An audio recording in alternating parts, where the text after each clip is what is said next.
결혼 3년 차.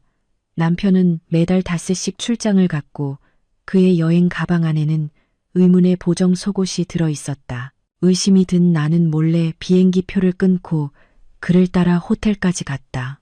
객실 청소부로 위장의 문을 열었을 때 나는 그 자리에 얼어붙고 말았다. 어느덧 하늘은 땅거미가 내려앉아 있었다. 우울한 보랏빛이 하루의 끝을 알리고 있었다.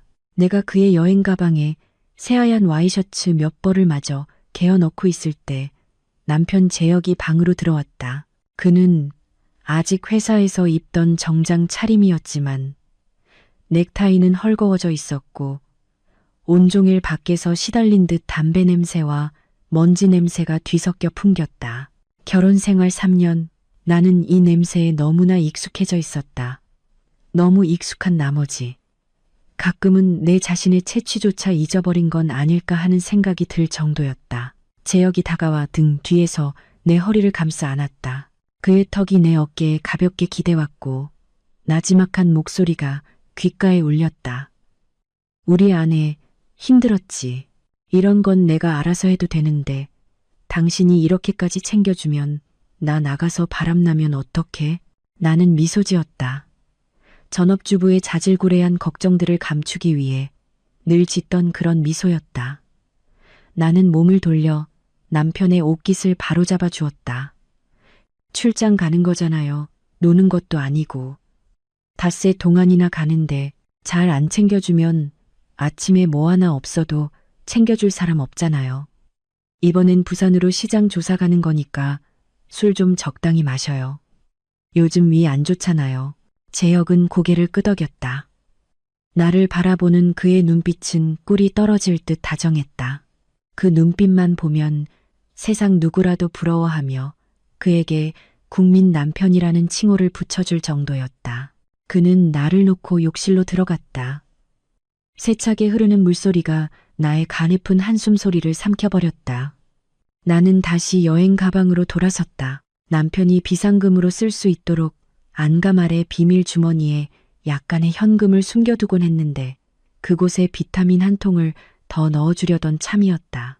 그런데 손끝에 부드럽고 차갑고 매끄러운 무언가가 닿았다. 나는 그것을 꺼내 들었다. 손수건도 여분의 양말도 아니었다. 내 손에 들린 것은 강렬한 붉은색의 보정 속옷 세트였다.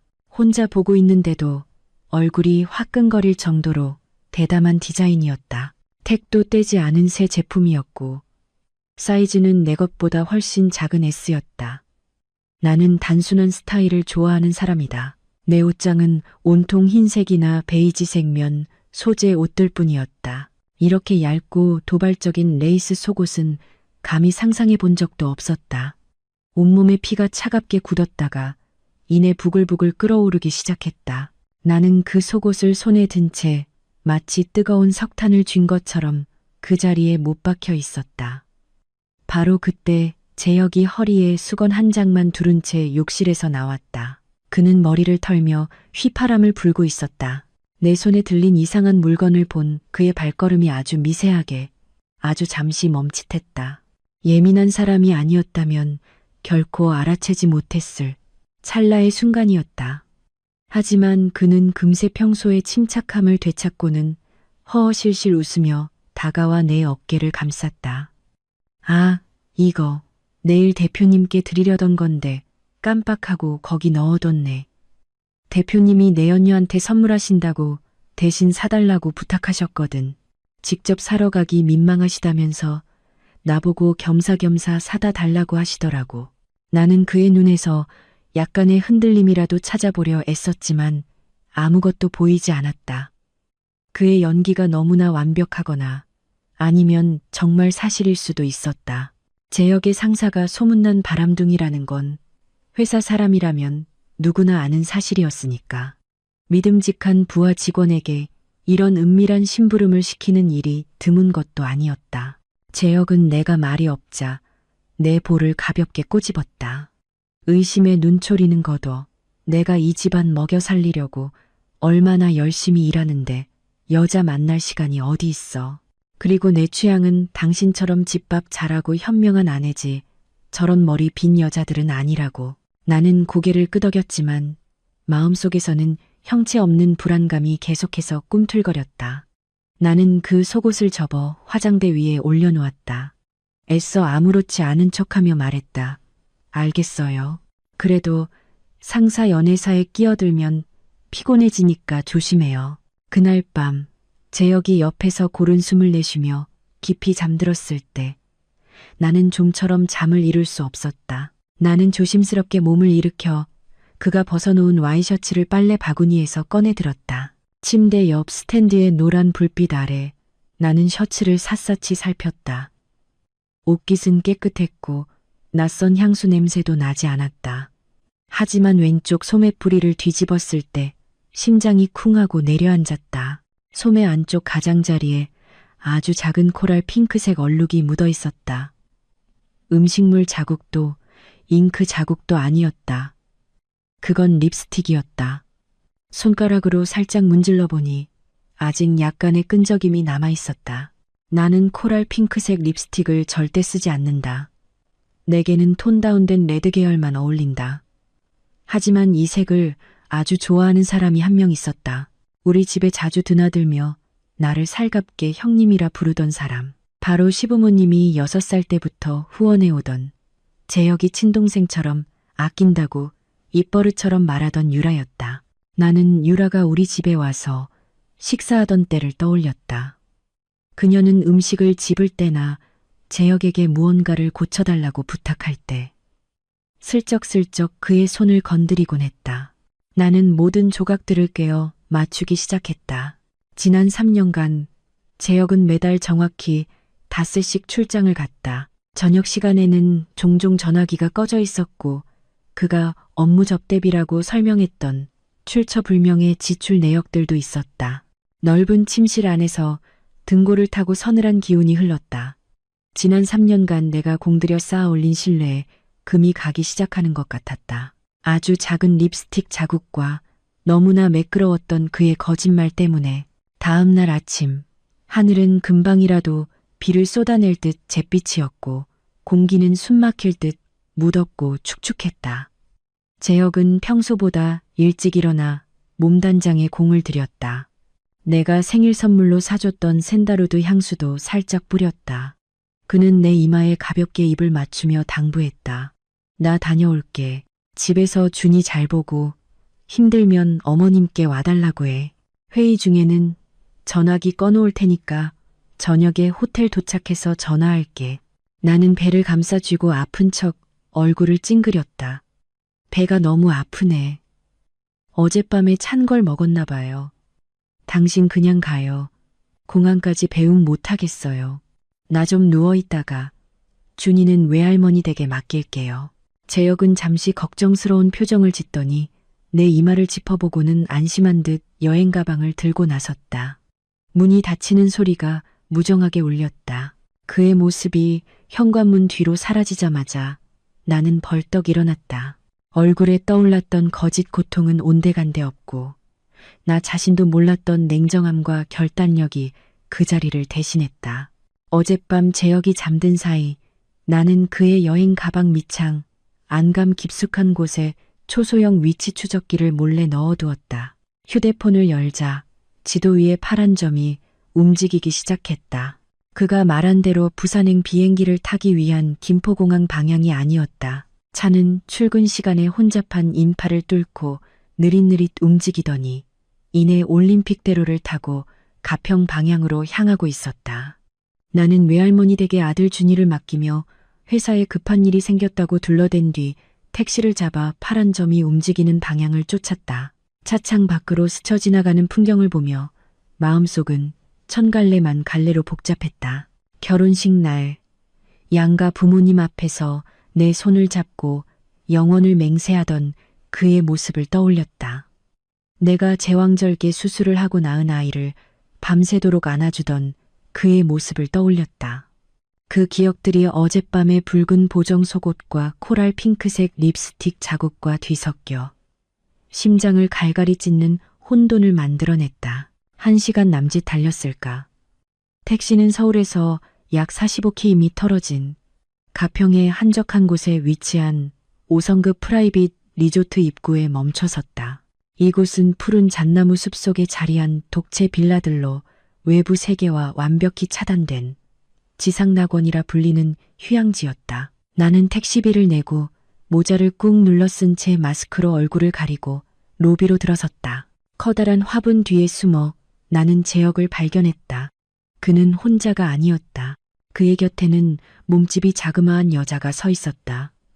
얼굴에 반을 가리는 커다란 선글라스를 끼고 등이 파인 매혹적인 원피스를 입고 있었다.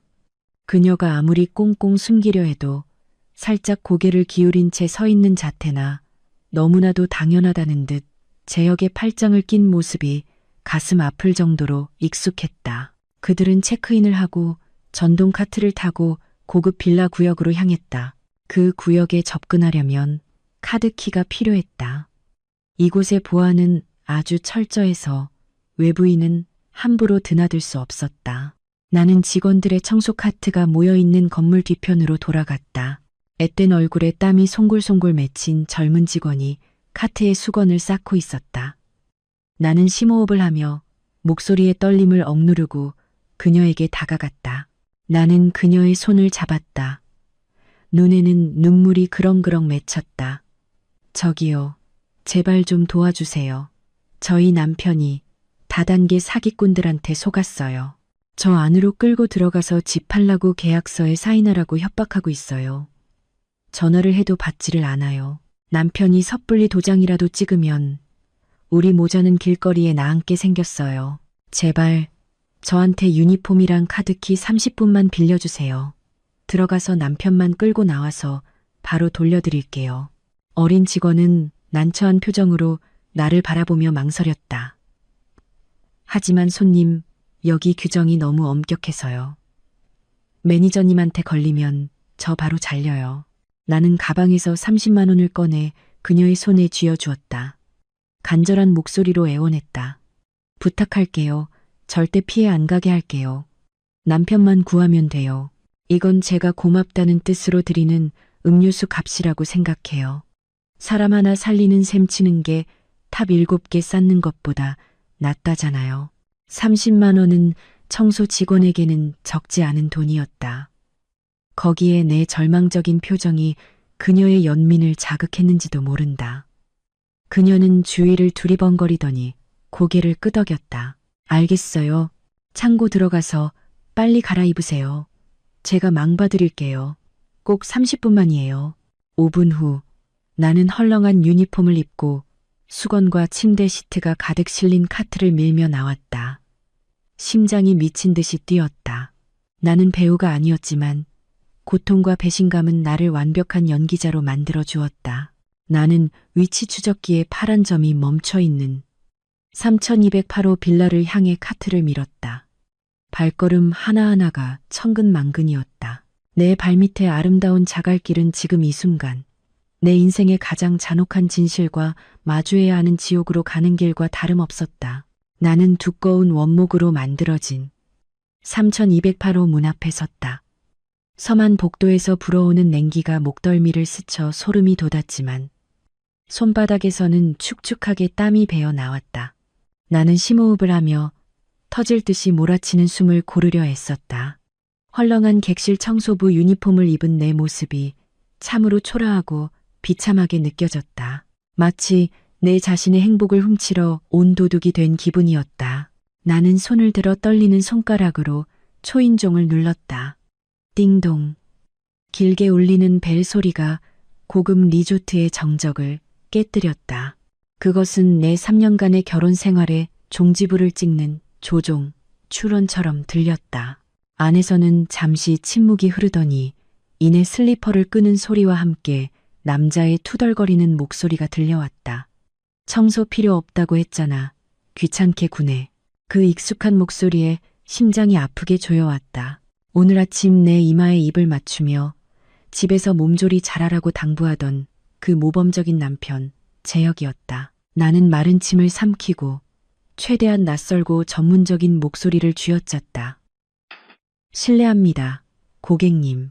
프런트에서 급하게 추가 타워를 요청하셨습니다. 안전고리가 걸린 채로 문이 살짝 열렸다. 문틈으로 재혁의 얼굴 절반이 나타났다. 흠뻑 젖은 머리카락이 이마 위로 흘러내렸고 그의 몸에는 허리에 두른 수건 한 장이 전부였다. 내가 매일 밤 기댔던 단단한 맨어깨가 드러나 있었다. 고개를 푹 숙인 청소부 차림의 나를 본 그는 미간을 찌푸리며 문을 쾅 닫으려 했다. 방 잘못 찾아오셨어요. 부른 적 없는데. 문이 닫히려던 바로 그 순간 보이지 않는 어떤 힘이 나를 앞으로 밀쳤다. 나는 온 힘을 다해 무거운 카트를 문 쪽으로 세게 밀어붙였다. 강한 충격에 재혁은 깜짝 놀라 뒤로 몇 걸음 물러섰고 안전고리는 그 힘을 이기지 못하고 튕겨져 나갔다. 문이 활짝 열렸다. 최고급 스위트룸의 내부가 한눈에 들어왔다. 진한 와인향과 뒤섞인 쾌락의 비릿한 향기가 코를 찔렀다. 새하얀 시트가 깔린 커다란 침대는 이리저리 구겨지고 흐트러진 채 난장판이었다. 그리고 그곳 화장대 앞에 한 여자가 앉아 있었다. 그녀는 헤어드라이어를 든 채 얇은 와인색 실크 가운을 아슬아슬하게 걸치고 있었다. 매끈한 다리와 새하얀 피부가 드러났다. 요란한 소리에 여자가 뒤를 돌아보았다. 네 개의 눈이 마주쳤다. 그 순간 시간은 멈춰버렸다. 방 안의 공기가 모두 빨려나간 듯 숨이 막혔다. 그 여자는 낯선 내연녀가 아니었다. 내가 한 번도 만나본 적 없는 사업 파트너나 동료도 아니었다. 유라였다. 시부모님이 6살 때부터 후원해 온 그 유라. 재혁이 친동생처럼 아낀다고 입버릇처럼 말하던 불쌍한 고아 소녀. 우리 집에 자주 와서 밥을 먹으며 입만 열면 나를 형님, 형님하고 살갑게 부르던 내가 그 딱한 처지를 동정해 비싼 옷까지 사주었던 바로 그 유라였다. 나는 그 자리에 얼어붙었다. 두 발이 푹신한 카펫 바닥에 뿌리 내린 듯 꼼짝할 수 없었다. 역겨움이 목구멍까지 차올랐다. 단순한 질투심 때문이 아니었다. 근친상간을 목격한 듯한 혐오감, 병적인 기분이 온 정신을 잠식했다. 나는 재혁을 그리고 유라를 번갈아 쳐다보았다. 재혁은 핏기 하나 없는 얼굴로 마치 귀신이라도 본 듯 눈을 동그랗게 뜨고 나를 쳐다보고 있었다. 하지만 유라는 그녀는 조금도 당황하지 않았다. 불륜 현장을 들킨 제3자에게서 의뢰 상상할 수 있는 부끄러움이나 미안함 따위는 찾아볼 수 없었다. 그녀는 천천히 헤어드라이어를 내려놓고 입꼬리를 비틀어 웃었다. 그 웃음은 얼음장처럼 차갑고 도전적이며 오만했다. 그녀는 자리에서 일어나 가운 자락을 여미는 척하며 봉긋한 가슴을 은근히 드러냈다. 그리고는 내 등골을 서늘하게 만드는 한마디를 내뱉었다. 형님, 생각보다 일찍 왔네요.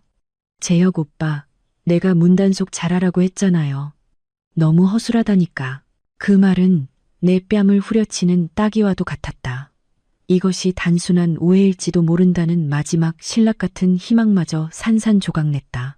나의 세계는 거대한 폭발음과 함께가 아니라 잔혹한 진실이 드러내는 소름 끼치는 침묵 속에서 무너져 내렸다.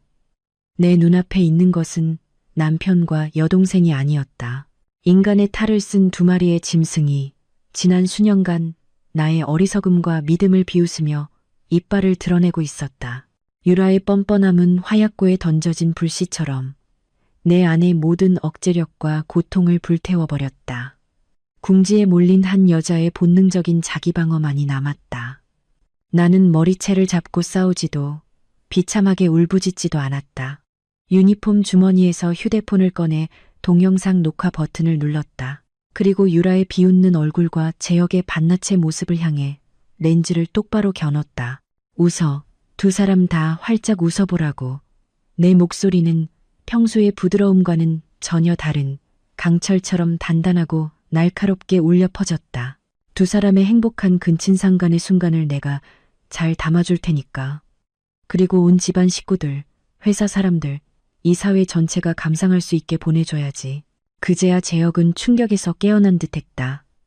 그는 극도의 공포에 질려 내 손에서 휴대폰을 뺏으려고 달려들었다.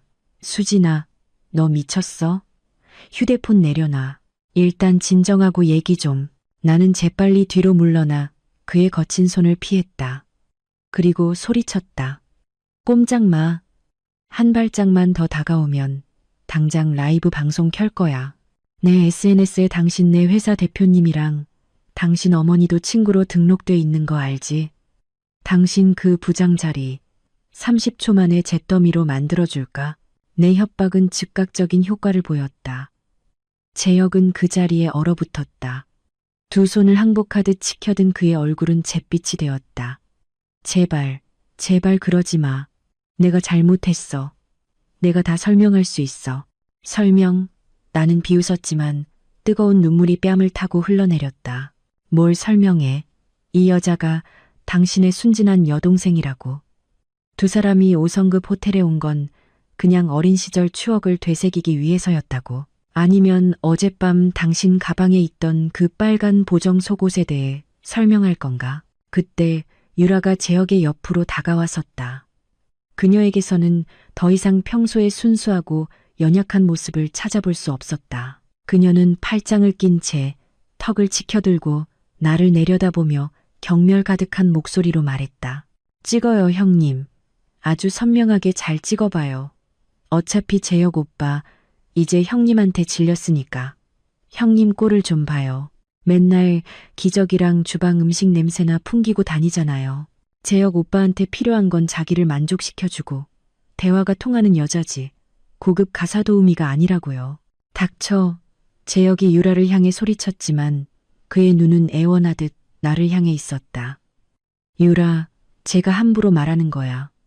수진아, 내 말 좀 들어봐. 내가 잘못했어. 그냥 한순간의 실수였다고. 실수. 나는 목소리를 낮게 깔고 휴대폰을 재혁의 얼굴에 바싹 들이댔다. 두 사람 언제부터였어? 이 카메라 앞에서 당장 말해. 조금이라도 거짓말하면 이 영상 지금 바로 당신네 대표님한테 보낼 거야. 재혁은 벌벌 떨었다. 이마에서는 식은땀이 비오듯 흘렀다. 그는 우물쭈물하며 내 눈을 피했다. 최근이야. 불과 몇 달 전부터 거짓말. 유라가 말을 끊었다. 그녀는 나를 끝까지 자극하거나 혹은 재혁이 이 관계를 공식적으로 인정하게 만들 작정인 듯했다. 오빠, 저 여자 뭐가 무서워? 솔직하게 말해. 우리 오빠가 저 여자랑 결혼하기 전부터 사랑했잖아. 형님이 끼어든 거라고. 김수진 씨, 당신 재혁 오빠가 당신을 사랑해서 결혼한 줄 알아? 당신이 순진하고 말 잘 들으니까 우리 관계를 가려줄 완벽한 방패막이가 필요해서 결혼한 것뿐이야. 유라의 말 한마디 한마디가 독침이 되어 심장에 박혔다. 결국 내 3년간의 결혼 생활은 한편의 연극에 불과했다. 나는 꼭두각시였고 움직이는 방패막이었다. 나는 내 앞에 겁에 질려 움츠러든 남자를 보았다. 내가 남편이라 부르며 매일 밤을 함께 보냈던 그 남자. 그는 지금 이 순간 너무나 비겁하고 너무나 비참해 보였다. 나를 지켜주지도 그렇다고 내 연녀를 감싸주지도 못한 채 그저 자신의 부장 자리를 잃을까봐 벌벌 떨고 있을 뿐이었다. 역겨움이 치밀어 올랐다. 내가 이런 비겁하고 저열한 인간을 사랑하고 믿고 희생했단 말인가? 고통은 경멸로 바뀌었다. 나는 휴대폰을 꽉 쥐었다. 손은 더 이상 떨리지 않았다. 비록 심장을 갈갈이 찢을 만큼 잔인했지만 내가 원했던 자백을 얻어냈다. 더 이상 잃을 것이 없는 사람의 결연함으로 재혁을 제압한 후 이상할 정도의 평온함이 나를 감쌌다. 그것은 마치 폭풍전야의 고요함처럼 차갑고 무서웠다. 나는 더 이상 소리치지 않았다. 나는 마치 사건 현장을 감식하는 형사처럼 방안을 돌아다니기 시작했다. 희생자는 바로 내 결혼 생활이었다. 나는 창가 작은 테이블로 다가갔다. 마시다만 레드 와인 2잔이 놓여 있었다. 한 잔에는 어젯밤 남편의 소매에서 봤던 것과 똑같은 코랄 핑크색 립스틱 자국이 선명하게 찍혀 있었다. 나는 휴대폰을 들어 클로즈업 사진을 찍었다. 창문으로 들어온 빛이 피처럼 붉은 와인에 반사되어 요염하게 반짝였다. 나는 계속해서 걸음을 옮기며 방 구석구석을 훑었다. 침대 발치 바닥에는 찢어진 콘돔 포장지가 아무렇게나 버려져 있었다. 나는 몸을 숙여 그것마저 찍었다. 역겨움에 위장이 뒤틀렸다. 그 자리에서 토하지 않기 위해 입술을 꽉 깨물어야 했다. 이것은 육체적 배신의 증거, 적나라하고 더러운 증거였다. 벨벳 소파 위에는 유라의 검은색 레이스 슬립이 아무렇게나 걸쳐져 있었다. 제역의 가방에서 발견했던 속옷과 같은 스타일이었다. 나는 마치 병균 묻은 쓰레기를 만지듯 두 손가락으로 그것을 집어들고 뒤편에 서 있는 제역의 창백한 얼굴과 함께 사진에 담았다. 지금 뭐 하는 거야? 제역이 갈라진 목소리로 신음했다. 그는 바닥에 무릎을 꿇고 두 손을 모은 채 내 쪽으로 기어왔다. 수진아, 내가 잘못했어. 제발 사진 그만 찍어. 응? 원하는 게 뭐야? 뭐든지 다 할게. 쟤랑 당장 헤어질게. 맹세해. 제발 내 인생 망치지 말아줘. 나는 무릎 꿇은 그를 마치 발버둥치는 바퀴벌레를 보듯 차가운 눈으로 내려다보았다. 그의 손이 내 바짓단을 잡으려 하자 나는 발을 뒤로 뺐다. 그 더러운 손으로 나 만지지 마. 내가 뭐 하냐고. 증거, 수집 중이야. 이건 단순한 불륜 현장 덮치기가 아니야. 제역 씨. 이건 내 믿음과 명예를 살해한 사건 현장이라고. 유라는 벽에 등을 기댄 채 무릎 꿇은 제역을 바라보고 있었다. 그녀의 눈에는 실망과 경멸이 스쳤지만 입은 여전히 당당했다. 오빠 비겁하게 왜 그래? 저 여자가 뭘 어쩔 건데. 이혼하면 그만이지. 내가 당당하게 오빠 아내가 되어줄게. 나는 유라를 돌아보며 비웃었다. 당당하게? 이 사회가 자기 키워준 오빠랑 잠자리를 갖는 여동생을 받아줄 거라고 생각해? 늘 도덕 군자인 척하는 당신네 어머니가 널 며느리로 받아줄 것 같아? 너도 그냥 저 남자의 장난감일 뿐이야, 유라야. 내가 이 모든 걸 터뜨렸을 때 저 남자가 널 선택할까? 아니면 자기 부장 자리를 선택할까? 내 말은 두 사람의 약점을 정확히 찔렀다. 제역은 더욱 공황 상태에 빠져 바닥에 머리를 돋궜다. 아니야, 아니야. 난 가정을 선택해. 당신을 선택한다고. 수진아, 제발 이번 한 번만 용서해줘. 나는 욕망의 악취로 가득한 이 호화로운 방을 둘러보았다. 값비싼 가구, 와인, 향초, 이 모든 것들은 이제 배신을 치장하는 쓰레기에 불과했다. 나는 이 남자를 위해 정성껏 식사를 준비하고 잠자리를 돌보았다.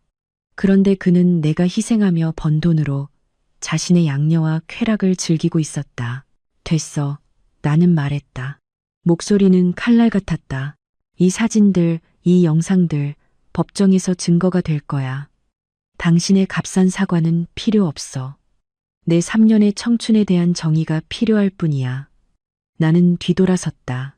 무릎 꿇고 애원하는 남편과 두려움에 떨기 시작하는 내연녀를 등 뒤로 한 채 한순간이라도 더 그들을 본다면 내 머릿속에서 그들을 죽여버릴 것만 같았기에 뒤돌아보지 않았다. 3208호실을 나와 등 뒤로 문을 쾅 닫았다. 안쪽의 오물 같은 공간과 바깥 세상을 차단했다. 호텔 복도는 여전히 조용했고 천장 스피커에서는 감미로운 음악이 흘러나왔다. 내 마음속에서 울부짖는 폭풍과는 너무나도 대조적이었다. 나는 최대한 등을 꼿꼿이 세우고 고개를 든 채 빠르게 걸었다. 마치 온몸에 상처를 입었지만 방금 전쟁터를 빠져나온 전사처럼 나는 청소 카트를 원래 자리에 돌려놓고 초조하게 기다리고 있던 어린 직원에게 카드키를 돌려주었다. 창백한 내 얼굴과 붉게 충혈된 눈을 본 그녀는 무언가 물어보려다 이내 입을 다물었다. 그리고 조용히 말했다. 손님, 힘내세요. 나는 말없이 고개를 끄덕이고 서둘러 손님용 엘리베이터에 탔다. 반짝이는 금속 문이 닫히고 사방이 거울인 밀폐된 공간에 갇히자 온몸에 힘이 빠져나갔다.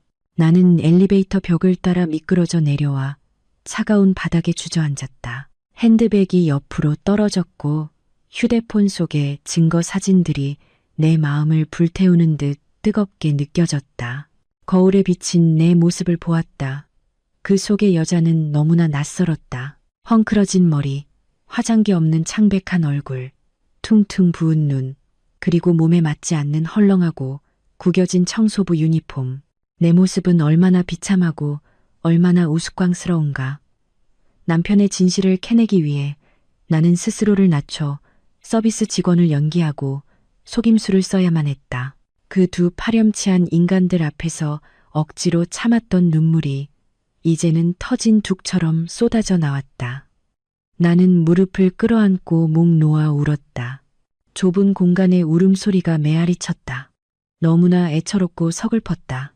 잘못된 사람에게 바친 3년의 청춘을 위해 울었고, 나의 순진했던 믿음을 위해 울었고, 외할머니 댁에서 엄마를 기다리고 있을 아빠가 얼마나 끔찍한 인간인지 아직 모르는 어린 아들을 위해 울었다. 역겨움이 온몸을 지배했다. 나는 손으로 팔과 목을 거칠게 문질렀다. 마치 그가 만졌던 피부를 벗겨내고 싶은 것처럼 그가 내 귓가에 속삭였던 거짓된 사랑의 말들, 그 모든 기억을 토해내고 싶었다. 그때 엘리베이터가 1층에 도착했음을 알리는 띵. 소리가 나를 현실로 끌어당겼다. 나는 화들짝 놀라 서둘러 손으로 눈물을 훔치고 심호흡을 했다. 안 돼, 김수진. 울면 안 돼. 우는 건 지는 거야. 우는 건 그 인간들이 비웃게 만드는 거라고. 너는 그들의 진짜 얼굴을 봤어. 이제는 일어서야 할 때야. 나는 손잡이를 붙잡고 천천히 일어섰다. 거울에 비친 내 모습을 다시 한번 똑바로 쳐다보았다. 눈은 여전히 붉었지만 눈빛은 달라져 있었다. 더 이상 절망적인 고통이 아닌 차갑고 단호한 무언가가 자리 잡고 있었다. 나는 옷깃을 여미고 머리를 쓸어 넘겼다. 이건 끝이 아니야. 나는 스스로에게 속삭였다. 이건 이제 시작일 뿐이야. 내가 흘린 눈물 한 방울까지 전부 대가를 치르게 만들겠어. 엘리베이터 문이 열리고 로비에 환한 빛이 쏟아져 들어왔다. 나는 밖으로 걸어 나왔다. 고개를 높이 쳐들고 화려하게 차려입은 사람들 사이를 가로질렀다. 배신당한 아내의 연약한 그림자를 등 뒤로 한 채 무거운 발걸음을 이끌고 택시 승강장으로 향하는데 가방 속 휴대폰이 미친 듯이 울렸다. 화면에는 어머님이라는 두 글자가 떠 있었다. 이전에는 볼 때마다 따뜻함과 존경심을 느꼈던 그 이름이 이제는 형언할 수 없는 혐오감을 불러일으켰다. 재혁이 벌써 상황을 보고했거나 아니면 이 모든 것을 진작부터 알고 있으면서 이 연극이 어떻게 끝나나 지켜보고 있었을 것이다. 나는 심호흡을 하며 떨리는 손으로 전화를 받았다. 내가 입을 열기도 전에 수화기 너머로 꿀을 바른 듯 달콤하고 가느다란 시어머니의 목소리가 들려왔다. 아가, 어디니? 재혁이한테 들으니까 둘이 좀 다녔다며. 오해가 있었던 거니? 어서 집으로 들어오렴. 여자가 밤늦게 밖에서 돌아다니면 남들이 흉본단다. 나는 실소했다. 그 천연덕스러운 위선의 눈물이 다시 쏟아질 것 같았다. 그녀는 내가 괜찮은지, 자기 아들이 무슨 짓을 했는지는 묻지도 않고 다짜고짜 내가 돌아다닌다며 탓하고 있었다. 나는 목소리를 가다듬고 평정을 유지하려 애썼다. 어머니, 재혁 씨가 말씀 안 드렸어요? 제가 방금 호텔에서 재혁 씨랑 유라가 같이 자는 걸 잡았다고요. 어머니는 이걸 다툼이나 오해라고 부르시나요? 수화기 너머는 몇 초간 침묵이 흘렀다. 그리고 시어머니의 목소리는 돌변했다. 더 이상 달콤하지 않았다. 1년 내내 절에 다니며 불공을 들이는 보살 행세를 하던 그녀의 본 모습, 꾸짖는 듯한 말투가 튀어나왔다. 어머, 얘는 왜 이렇게 유난을 떠니? 유라는 우리 집에서 키운 애나 마찬가지야. 어릴 때부터 오누이처럼 친하게 지냈잖아. 가끔 장난이 좀 지나쳤을 뿐인데 무슨 불륜이니 뭐니 호들갑이야. 괜히 일을 크게 만들지 마라. 남편 흉은 자기 얼굴에 침 뱉기야. 그녀의 말 한마디 한마디가 고막을 찔렀다. 그녀의 눈에는 아들이 양녀와 잠자리를 갖는 것이 그저 장난이 좀 지나친 일에 불과했다. 나는 목이 메었다. 어머니, 제가 제 눈으로 똑똑히 봤고 영상이랑 사진도 다 찍었어요. 결혼 전부터 사귀었다고 인정까지 했다고요. 아들 편드시는 것도 정도가 있죠. 시어머니는 인내심을 잃은 듯했다. 그녀의 목소리는 날카로워졌고 화려한 포장지 아래 숨겨져 있던 사나운 본성이 드러났다. 네가 지금 시어미한테 말대꾸하는 거니? 내가 분명히 말해두는데 남자가 여자 한둘 더 두는 건 예로부터 흔한 일이야. 꼬박꼬박 돈 벌어다 너랑 네 새끼 먹여 살리면 됐지. 뭘 더 바라. 네가 소란 피워서 이 집안 명예에 흠집 내고 재혁이 밥줄 끊어놓으면 그땐 나도 가만 안 있는다. 네 아들 준이 걔는 아빠가 필요해. 너 하나 이기적이어서 애비 없는 자식 만들 셈이야. 그녀는 이제 갓 두 돌 지난 손주까지 들먹이며 나를 협박했다. 이 가족의 잔인함과 뻔뻔함은 내 상상을 초월했다. 나는 남편을 잘못 만난 것뿐만 아니라 교양 있는 가정이라는 탈을 쓴 악마의 소굴에 발을 들였음을 깨달았다. 나는 이를 악물고 또박또박 말했다. 걱정 마세요. 제 아들 이런 위선적인 환경에서 자라게 두지 않을 테니까요. 그리고 어머님 댁 명예는 어머님 아드님이랑 따님이 한 침대에 올라갔을 때 이미 산산조각 났어요. 말을 마치자마자 나는 단호하게 전화를 끊고 그녀의 번호를 차단했다. 주위에 시끄러운 경적 소리가 아득하게 멀어졌다. 나는 인파 속에 외톨이처럼 서 있었다. 극한의 고독감을 느꼈지만 이상하게도 마음은 가벼워졌다. 나를 그 가족에게 묶어두었던 마지막 감정의 끈이 그들 스스로의 손에 의해 잔인하지만 단호하게 끊어졌다. 해가 저물어갈 무렵 집에 돌아왔다. 집은 쥐 죽은 듯 조용했다. 준이는 아직 외갓집에 있었다.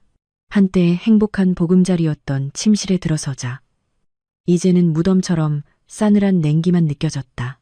재혁의 샌다루드 향수 냄새가 아직 희미하게 남아있었다. 한때 나를 매혹시켰던 그 향기가 이제는 역겨움에 속을 뒤틀리게 했다.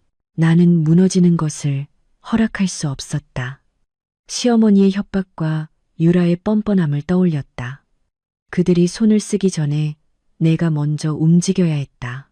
나는 옷방의 벽 안에 숨겨진 금고로 달려갔다. 떨리는 손으로 우리의 결혼기념일이었던 비밀번호를 눌렀다. 딸깍, 무거운 철문이 열렸다. 안에는 친정 부모님이 해주신 결혼 예물 몇 가지와 얼마 되지 않는 현금, 그리고 집문서가 전부였다. 나는 서류 뭉치를 뒤져 준이가 초등학교에 들어갈 때 더 큰 집으로 이사 가려고 지난 3년간 부부가 함께 모았던 2억 원짜리 예금 통장을 찾았다.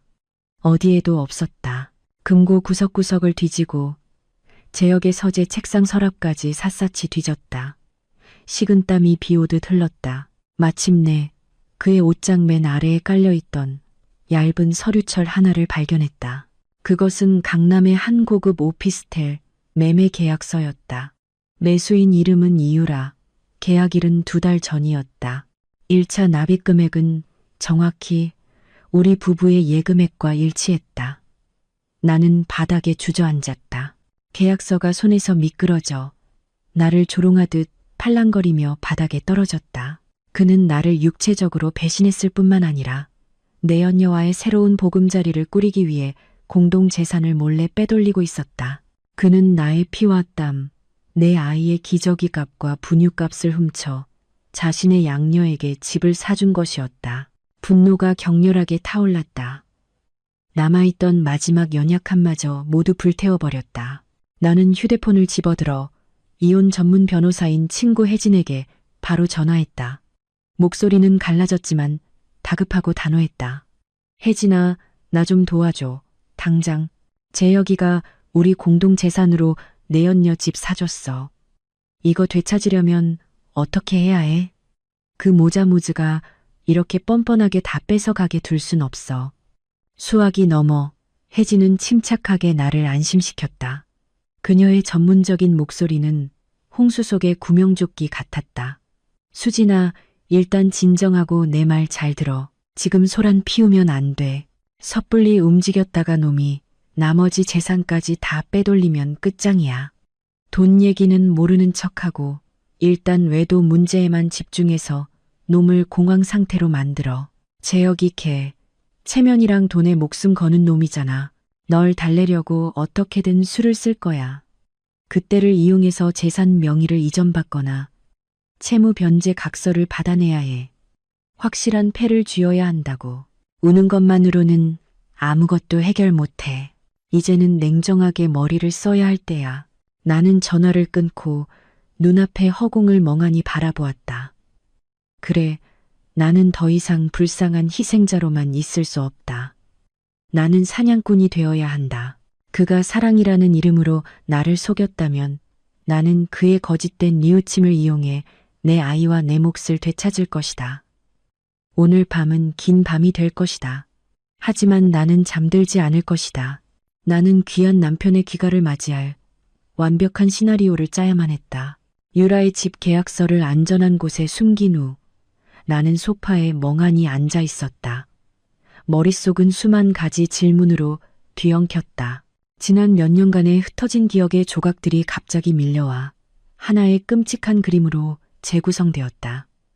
나는 유라의 네 살배기 아들 시우를 떠올렸다. 아이는 쌍꺼풀 없는 눈과 오똑한 콧날이 제역과 판박이처럼 닮았다. 예전에는 누군가 무심코 아빠보다 삼촌을 더 닮았네라고 칭찬하면 시댁 식구들은 모두 허허 웃으며 피는 물보다 진하다더니 삼촌 닮는 게 당연하다고 말했다. 나 역시 순진하게 그 말을 믿었다. 나는 시우를 바라보던 제역의 눈빛을 기억해냈다. 그것은 단순한 조카를 향한 애정을 넘어선 각별한 사랑이었다. 그는 시우가 열이 난다는 이유만으로 중요한 회의를 취소했고 내 아들 준이에게는 사준 적 없는 비싼 장난감을 사주었다. 그리고 유라는 그녀는 늘 그 두 사람이 노는 모습을 기묘한 만족감, 소유욕이 가득한 눈으로 바라보곤 했다. 여자의 직감은 이 비밀이 단순한 불륜에서 그치지 않으리라고 말해주고 있었다. 이 교양 있는 가정이라는 가면 아래 더 끔찍한 진실이 숨겨져 있었다. 나는 일어나 욕실로 들어가 제역의 빗을 집어들었다. 거기에는 아직 그의 검은 머리카락 몇 올이 남아 있었다. 나는 조심스럽게 한 올 한 올을 작은 지퍼백에 담았다. 다음은 시우의 샘플이었다. 어제 아이가 놀러 왔다가 신발장 위에 야구 모자를 두고 간 것이 기억났다. 다행히 모자 안쪽에는 아이의 얇은 머리카락 몇 올이 붙어 있었다. 나는 떨리는 손으로 그것들을 집어 다른 지퍼백에 넣고 꼼꼼하게 표시를 해두었다. 다음 날 이른 아침, 나는 인적이 드문 골목 깊숙한 곳의 작은 카페에서 사설 탐정을 만났다. 강 부장이라고 불리는 그는 고생한 흔적이 역력한 얼굴과 날카로운 눈매를 가지고 있었다. 그는 내게서 2개의 샘플 봉투를 건네받았다. 그는 나를 보며 낮고 탁한 목소리로 말했다. 친자 관계 유전자 검사를 원하시는군요. 급행으로 진행하면 24시간 안에 결과가 나옵니다. 나는 고개를 끄덕이고 돈 봉투를 테이블 위에 올려놓았다. 떨리는 손을 감추기 위해 핸드백 끈을 꽉 쥐었다. 부탁드립니다. 최대한 빨리요. 그리고 5년 전 유라 씨가 임신했을 무렵의 행적도 조사해 주세요. 아이 아빠가 누구였는지, 당시 그녀의 남편은 어디에 있었는지, 아무리 잔인하더라도 모든 진실을 알고 싶습니다. 강 부장은 돈 봉투를 안주머니에 넣고 확신에 찬 목소리로 고개를 끄덕였다. 걱정 마십시오. 진실을 밝히는 게 저희 일입니다. 하지만 마음의 준비는 하셔야 합니다. 때로는 진실이 거짓보다 더 아플 수 있으니까요. 나는 카페를 나섰다. 서울의 하늘은 거대한 폭풍우를 예고하듯 여전히 흐렸다. 유전자 검사 결과지를 손에 쥐는 순간 내 인생은 완전히 다른 방향으로 꺾일 것을 알고 있었다. 남편을 잃을 수도, 내 아이는 아빠를 잃을 수도 있다. 하지만 이 악성 종양이 내 인생을 병적인 거짓 속에서 갉아먹게 두느니 차라리 한 번의 고통으로 도려내는 편이 낫다. 나는 단지 재산을 위해 싸우는 것이 아니었다. 내 혈통의 순수함과 나 자신의 명예를 위해 싸우고 있었다. 그날 오후 비가 억수같이 쏟아졌다. 빗방울이 유리창을 세차게 때리는 소리가 집안의 숨막히는 정적을 깨뜨리려는 듯했다. 나는 거실에 앉아 우아하게 연꽃차를 우렸다. 은은하게 퍼지는 맑은 향기가 팽팽한 활시위처럼 긴장된 내 마음과는 완전히 대조적이었다. 초인종이 울렸다. 다급하고 요란하게 나는 주인공이 돌아왔음을 직감했다. 문을 열자 재혁이 흠뻑 젖은 생쥐꼴로 서 있었다. 명품 옷은 구겨진 채 몸에 달라붙어 있었고 얼굴은 수척했으며 눈은 채팼다. 나를 보자마자 그는 달려들어 젖은 현관 바닥에 그대로 무릎을 꿇었다. 빗물과 눈물이 뒤섞여 뺨을 타고 흘러내렸다. 수진아, 내가 잘못했어. 죽을 죄를 지었어. 나를 때리든 욕하든 죽이든 마음대로 해. 제발 나 버리지만 말아줘. 재혁은 울부짖었다. 추위와 공포의 목소리는 갈라져 있었다. 그는 내 다리를 붙잡고 매달렸다. 그 비참한 모습의 과거의 나였다면 분명 마음이 약해져 그를 일으켜 세웠을 것이다. 나는 젖은 그의 정수리를 아무런 감정 없는 차가운 눈으로 내려다보았다. 나는 한 걸음 뒤로 물러났고 그는 바닥에 힘없이 쓰러졌다. 나는 이상할 정도로 평온한 목소리로 말했다. 일어나요. 방금 닦은 바닥 다 더러워지잖아. 할 말 있으면 들어와서 해요. 이웃들 보기 창피하지도 않아요?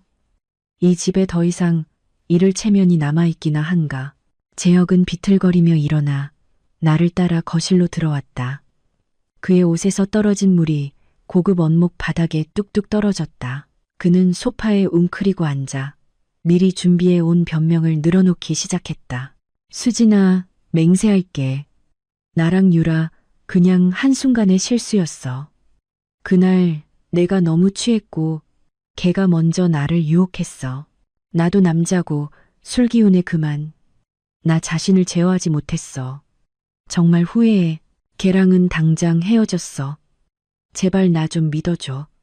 내가 사랑하는 건 당신이랑 우리 준이뿐이야. 그 매끄러운 거짓말을 듣고 있자니 뜨거운 찻주전자를 그의 얼굴에 끼얹고 싶었다. 술에 취해서 유혹에 넘어가서 당장 헤어졌다고. 그럼 그 여행 가방 속 보정 속옷은 지난 3년간의 정기적인 출장은 그리고 그가 방금 그녀에게 사준 집은 대체 무엇이란 말인가. 하지만 나는 참았다. 혜진의 조언을 기억했다. 나는 연기해야 했다. 그보다 더 완벽하게. 나는 한숨을 쉬며 흐르지도 않는 눈물을 닦는 심역을 했다. 목이 맨 듯한 체념한 목소리로 말했다. 말은 참 쉽게 하네요. 하지만 한번 깨진 신뢰를 어떻게 다시 붙여요. 재혁 씨, 지금은 헤어졌다고 하지만 내 뒤에서 또 무슨 짓을 할지 누가 알아요. 집안 돈 관리는 당신이 다 하고 나와 준이는 그냥 얹혀 사는 식객일 뿐인데 당신이 누구한테 돈을 주든 누굴 먹여 살리든 내가 어떻게 알겠어요. 내 태도가 누그러진 듯 보이자 재혁은 냉큼 내 손을 잡았다. 아니야, 절대 그런 일 없을 거야. 내가 증명해 보일게. 당신이 나를 용서해 준다면 뭐든지 다 할게. 나는 손을 빼고 그의 눈을 똑바로 쳐다보며 결정타를 날렸다. 좋아요. 당신이 정말 뉘우치고 가정으로 돌아오고 싶다는 걸 믿게 해주고 싶다면 행동으로 증명해요. 지금 우리가 사는 이 아파트랑 당신이 타고 다니는 제네시스 내 명의로 이전해줘요. 그걸 당신 약속에 대한 담보로 삼겠어요. 만약 당신이 또다시 잘못을 저지르면 당신은 빈손으로 나가야 할 거예요. 그럴 자신 있어요. 재혁은 잠시 멈칫했다. 그의 눈에 계산적인 망설임이 스쳐 지나갔다. 그는 사업가였고 그에게 돈은 목숨과도 같았다. 하지만 이내 내가 사랑에 약하고 마음이 여린 여자라고 믿었기에 그리고 무엇보다 부장 자리를 지키기 위해 평화로운 가정이라는 껍데기가 필요했기에 그는 이를 악물고 고개를 끄덕였다. 좋아, 그렇게 할게. 내일 당장 법무사 불러서 명의 이전 절차 밟을게. 당신이 기쁘고 나를 믿어준다면야 재산이 다 무슨 소용이야. 다 우리 공동의 것이지. 나는 미소 지었다. 온화하지만 날카로운 칼날을 숨긴 미소였다. 그는 나를 달래기 위해 잠시 명의를 이전해주고 나중에 다시 구슬려서 되찾으면 된다고 생각하고 있을 것이다. 이것이 내 아이의 몫을 되찾기 위해 내가 쳐놓은 덫이라는 사실을 그는 꿈에도 모르고 있었다. 좋아요. 약속한 거예요. 내일 바로 법무사 사무실에서 봐요. 다음 날 아침, 재혁은 주말에는 좀처럼 하지 않던 행동을 했다. 아주 일찍 일어난 것이다. 그는 주방에서 분주하게 움직이며 직접 토스트를 굽고 커피를 내렸다. 고소한 버터 향이 집안 가득 퍼졌지만 모든 구석을 뒤덮은 위선적인 분위기를 몰아내지는 못했다. 나는 식탁에 앉아 회개하는 남편 역할을 연기하는 그를 바라보았다. 마음속에서는 신랄함과 경멸감이 동시에 차올랐다. 가장자리가 살짝 탄 토스트 몇 조각과 밍밍한 커피 한 잔으로 산산조각 난 내 신뢰를 되살 수 있다고 생각하는 걸까? 재혁은 내 앞에 빵 접시를 놓으며 아양 떠는 미소를 지었다. 여보, 식기 전에 먹어. 법무사랑 약속 잡아놨어. 9시에 사무실에서 만나기로 했어. 난 말한 건 꼭 지켜. 당신만 기쁘다면, 우리 가족이 예전처럼 화목해질 수만 있다면 뭐든지 할 수 있어. 나는 커피잔을 들어 올렸다. 뜨거운 김이 얼굴에 닿았지만 이미 차갑게 식어버린 마음을 데우지는 못했다. 한 모금 마시자 혀끝에 씁쓸한 맛이 퍼졌다. 꼭 이 결혼 생활의 맛 같았다. 나는 조용히 고개를 끄덕이며 감동한 척 연기했다. 당신이 아직 우리 모자를 아끼는 거 알아요. 내가 이렇게까지 하는 건 다 우리 준이 미래를 생각해서 그런 거지. 내가 집이랑 차에 욕심이 있어서 그런 게 아니에요. 법무사 사무실은 서늘하고 잉크 냄새로 가득했다. 재혁은 펜을 잡았다. 서류에 적힌 내 이름을 볼 때 그의 손이 살짝 멈칫하는 것을 보았다. 나는 그의 눈동자 깊은 곳에서 계산적인 생각과 아쉬움이 스쳐 지나가는 것을 똑똑히 보았다. 그것은 그가 평생 모은 재산이었고 그의 자존심이었으며 밖에서 으스댈 수 있게 해주는 낚싯대였다. 그는 나를 올려다보았다. 마치 내가 늘 그랬듯 됐어요 오빠. 그냥 믿을게요 라고 말하며 양보해주기를 기다리는 듯했다. 하지만 이번에는 나는 침묵했다. 나는 순진하고 절대적으로 신뢰하는 기대에 찬 눈빛으로 그를 바라보았다. 그 눈빛이야말로 지금 이 순간 가장 날카로운 무기였다. 그 눈빛은 그를 더 이상 물러설 수 없는 궁지로 몰아넣었다. 만약 서명하지 않는다면 그의 회개라는 연극은 그 자리에서 막을 내릴 터였다. 재혁은 마른 침을 삼키고 이를 악문 채 용이 날고 봉황이 춤추는 듯한 필체로 서명했다. 펜촉이 종이를 긁는 소리가 마치 그의 마지막 남은 화려한 껍데기를 찢는 소리처럼 들렸다. 내 이름으로 명의가 이전된 등기부 등본과 자동차 등록증을 손에 쥐었을 때 생각했던 것만큼 통쾌하지는 않았다. 그저 묵직한 책임감만이 느껴졌다. 이것은 전리품이 아니었다. 이 못된 남편이 만들어낸 거친 세상의 파도 속에서 우리 모자를 지켜줄 마지막 구명조끼였다. 나는 서류를 가슴에 꼭 품었다. 지친 심장이 뛰는 그곳에 이제 더 이상 물러설 길이 없다고 스스로에게 다짐했다. 법무사 사무실을 나오자 재혁은 천근만근의 짐을 벗은 듯 긴 한숨을 내쉬었다. 그는 내 어깨를 감싸며 웃었다. 자, 이제 당신이 이 집 주인이네. 모든 걸 다 쥐었으니 이제 남편한테 화 풀어요. 오늘 저녁에 준이 데리고 와서 온 가족이 외식하자. 나는 환하게 웃는 그의 얼굴을 보며 속으로 생각했다. 마음껏 웃어도 그게 당신이 자신이 모든 것을 잃었다는 사실을 깨닫기 전 마지막 웃음이 될 테니까. 오후 강 부장이라는 낯선 번호로부터 문자가 왔다. 짧았지만 그 무게는 하늘을 무너뜨릴 만큼 강력했다. 결과 나왔습니다. 지난번 그곳에서 서류 찾아가시죠. 나는 아이에게 이유식을 떠먹여주던 숟가락을 떨어뜨렸다. 마치 보이지 않는 바위가 가슴을 내리치는 듯한 충격이었다. 최악의 상황을 각오했지만 막상 진실과 마주하니 손발에 힘이 풀렸다.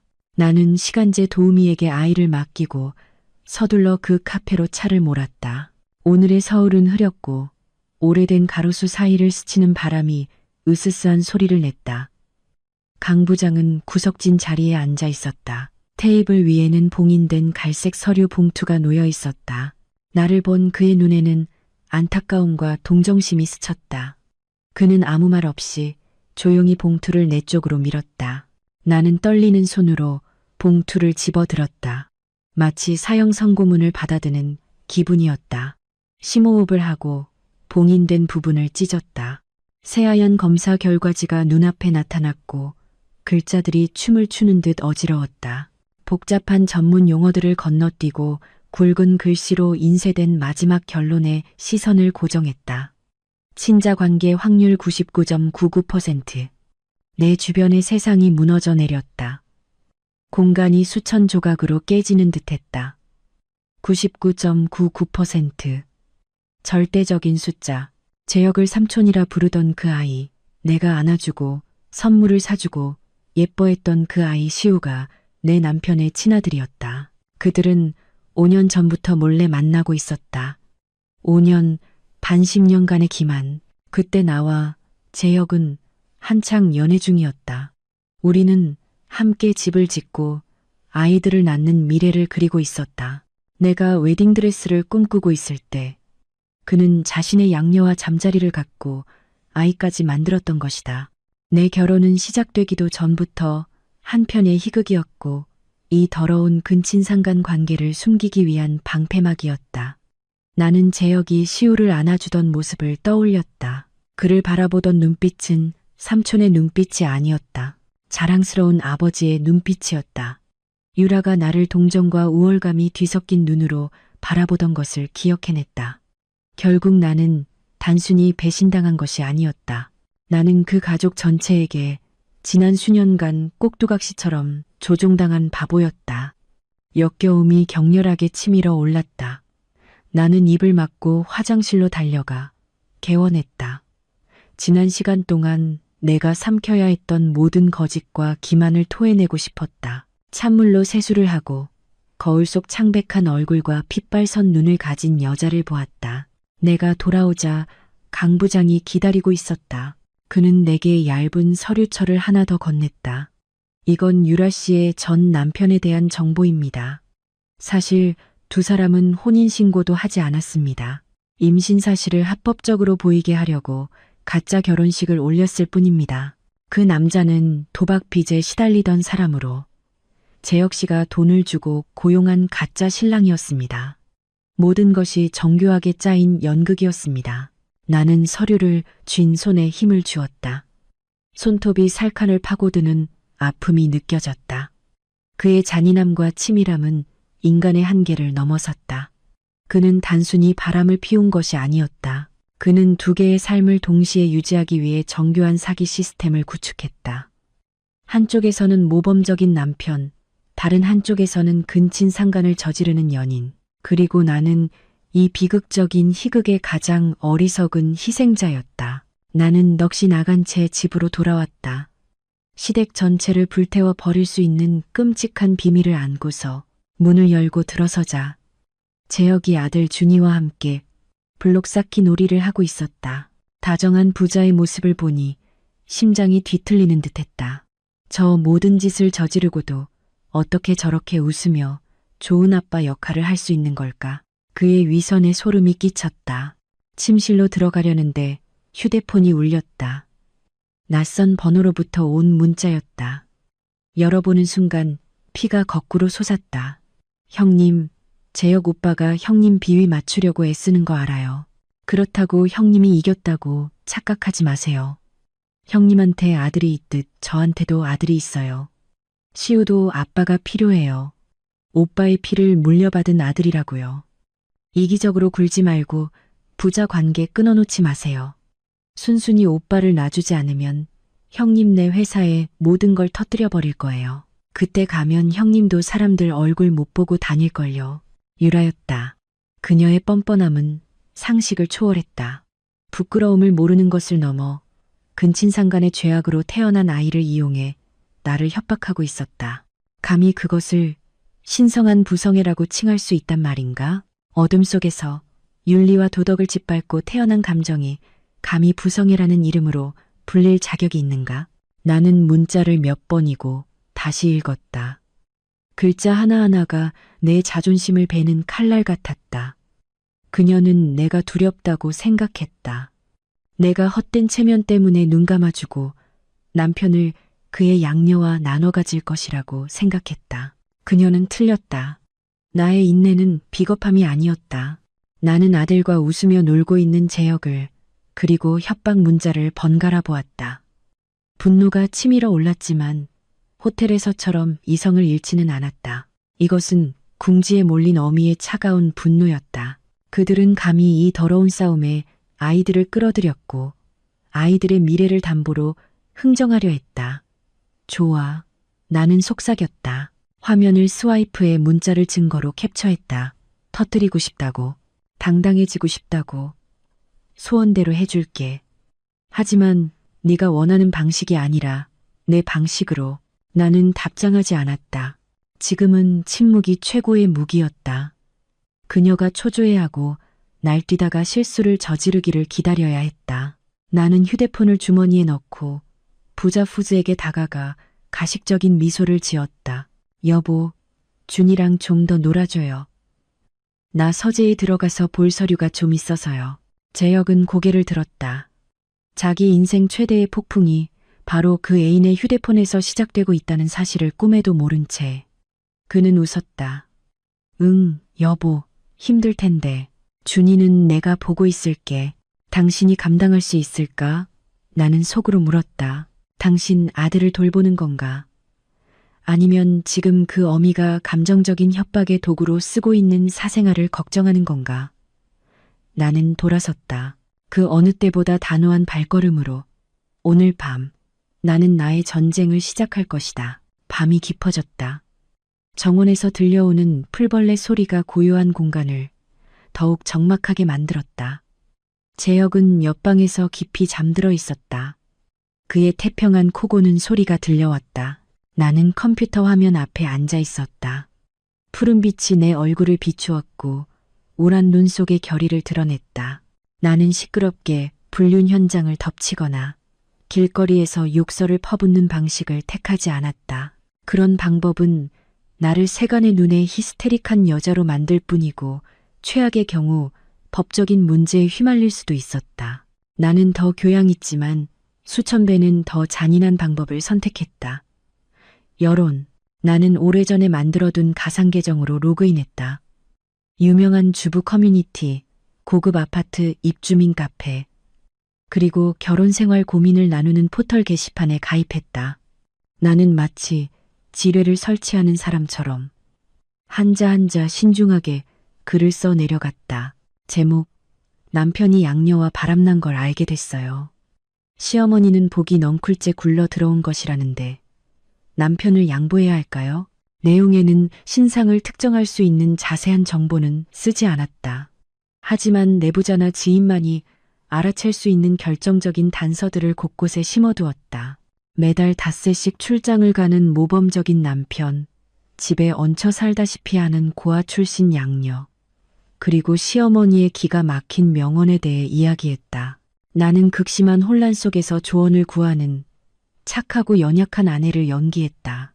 글과 함께 한 쌍의 남녀가 다정하게 껴안고 있는 뒷모습 사진을 첨부했다. 사진은 약간 흐릿했지만 남자의 손목에 찬 특징적인 롤렉스 시계와 그가 아직도 약지에 끼고 있는 결혼 반지는 충분히 알아볼 수 있었다. 그 시계는 내가 결혼기념일 선물로 사준 것이었다. 배경은 누가 봐도 알만한 5성급 호텔 로비였다. 나는 게시 버튼을 눌렀다. 불과 15분 만에 글은 승인되었고 첫 반응들이 나타나기 시작했다. 분노 이모티콘이 화면을 가득 채웠고 욕설과 동정이 담긴 댓글이 쉴 새 없이 달렸다. 세상에, 근친상간 아니야? 시어머니는 무슨 사이코패스인가? 글쓰님, 당장 이혼하세요. 저런 남자는 재활용도 안 돼요. 나는 조용히 댓글들을 읽었다. 통쾌함과 씁쓸함이 교차했다. 나는 내 고통을 이용해 세상 사람들에게 구경거리를 제공하고 있었다.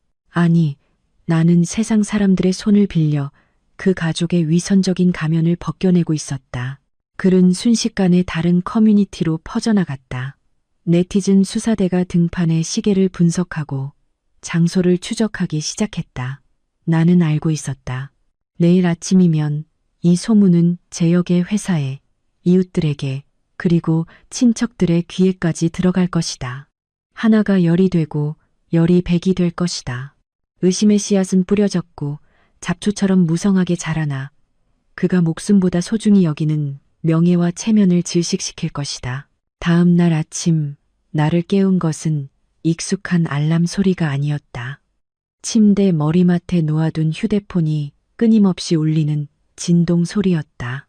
화면은 각종 커뮤니티의 알림, 카카오톡 메시지, 그리고 낯선 번호로부터 온 부재중 전화로 번쩍였다. 어젯밤 내가 뿌린 씨앗이 이제는 진짜 폭풍이 되어 가상 세계를 휩쓸고 현실에까지 소름 끼치는 파괴력을 미치고 있었다. 나는 휴대폰을 들고 댓글들을 훑어보았다. 내 익명의 글은 수천 번 공유되었다. 네티즌 수사대의 능력은 무서울 정도였다. 사진 속 흐릿한 롤렉스 시계와 결혼 반지만으로 그들은 남자의 신상을 거의 특정해냈다. 저 시계 한정판인데 서울에 차고 다니는 사람 몇 안 될걸. 뒷모습이 익숙한데 건설 자재 전문 X사 박 부장 아닌가? X사라면 빼박이네. 저 사람 맨날 부산으로 출장 간다고 하던데. 국민 남편 이미지 메이킹 장난 아니더니. 진짜 사람은 아무도 모른다. 양녀는 무슨 잡아먹으려고 키웠네. 아내는 집에서 애 보는데 남편은 양녀랑 침대에서 출장 중이었네.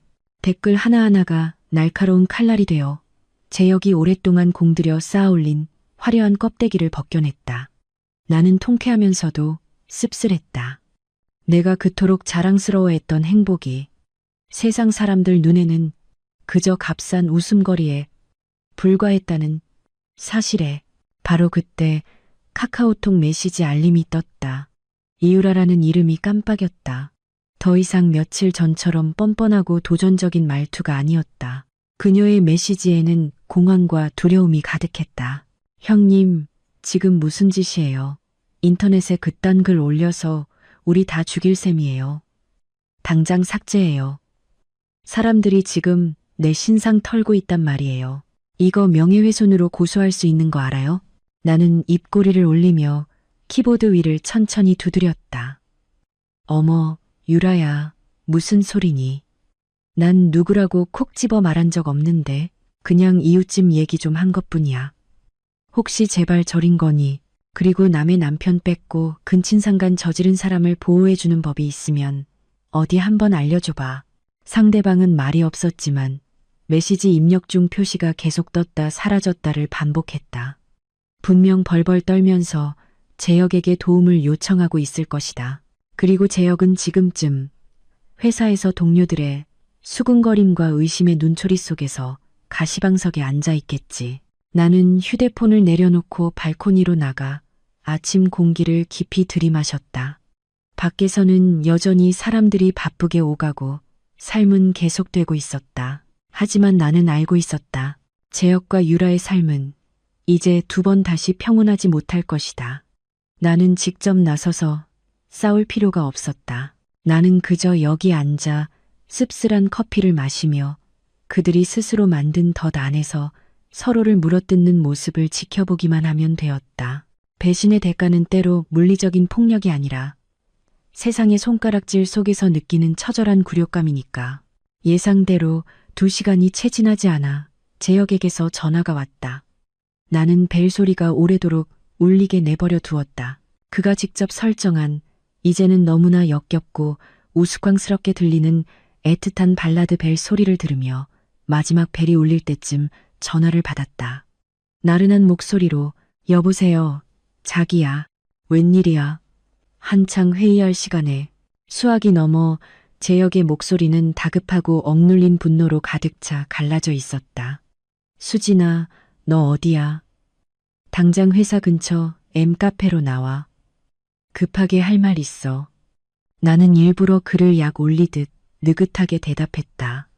나 지금 피부 관리 받으러 왔는데 할 말 있으면 저녁에 집에 가서 해요. 장난치지 마. 지금 거래처에서 계약 파기하겠다고 난리야. 네가 올린 그 빌어먹을 글 때문에 회사가 발칵 뒤집힌 거 몰라? 당장 나와.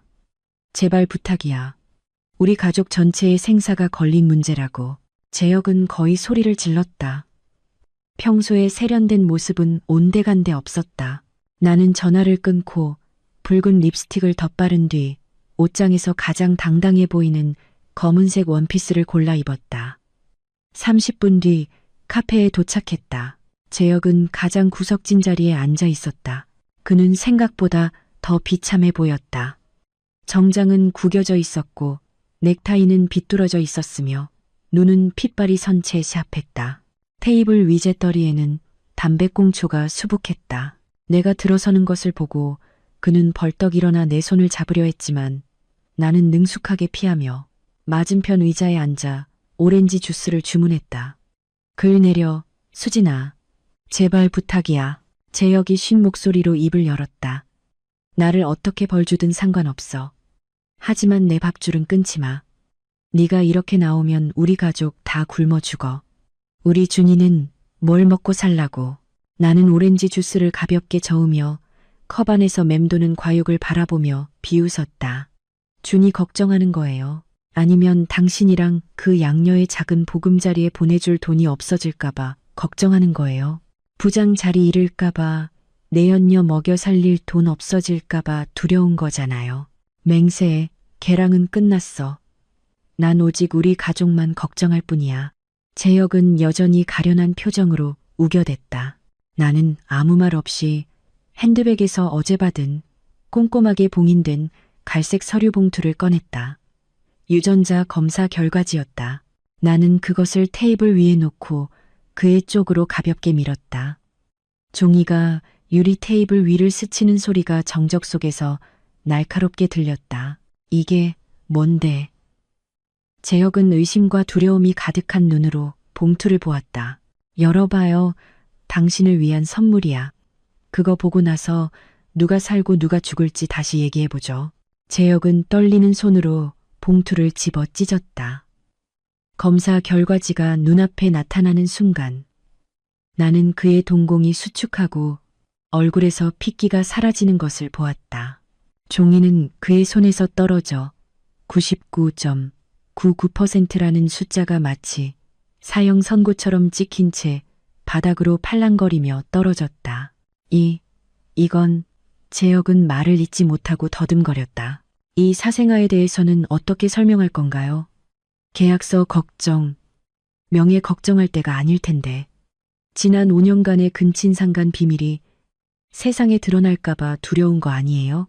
나는 그의 눈을 똑바로 쳐다보며 수술칼처럼 차갑고 날카로운 목소리로 말했다. 내가 바보인 줄 알았어요. 우리가 결혼하기도 전부터 나를 속이고 바람 피운 거 내가 모를 줄 알았냐고. 재혁은 의자에 주저앉아 두 손으로 머리를 감쌌다. 극도의 절망에 빠진 모습이었다. 진실은 적나라하게 드러났고 더 이상 가릴 천조각 하나 남아있지 않았다. 카페 안의 공기는 엿가락처럼 끈적하게 굳어버렸다. 재혁은 어깨를 들썩이며 앉아 있었다.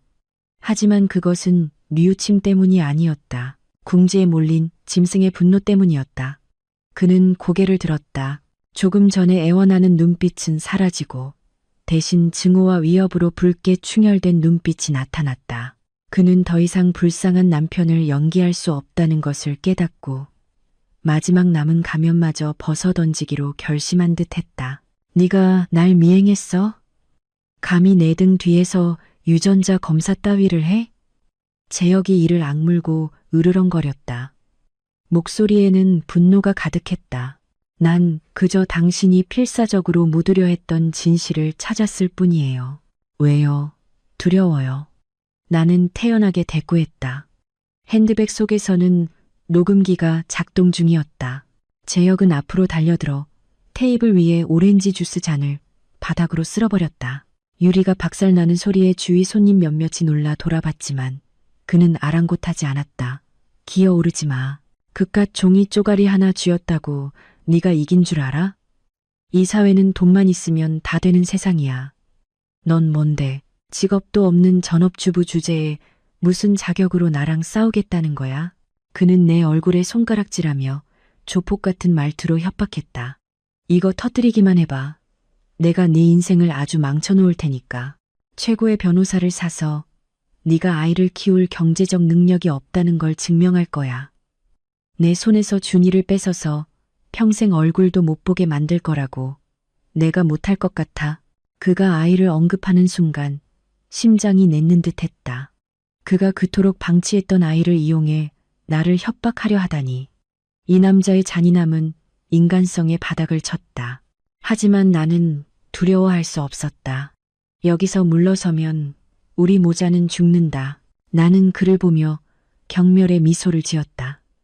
날 협박하는 거예요? 당신한테 아직도 돈이 많은 줄 아나 봐요. 당신이 회사 돈 빼돌려서 그 내연녀한테 집 사주고 차 사준 거 내가 모를 줄 알아요?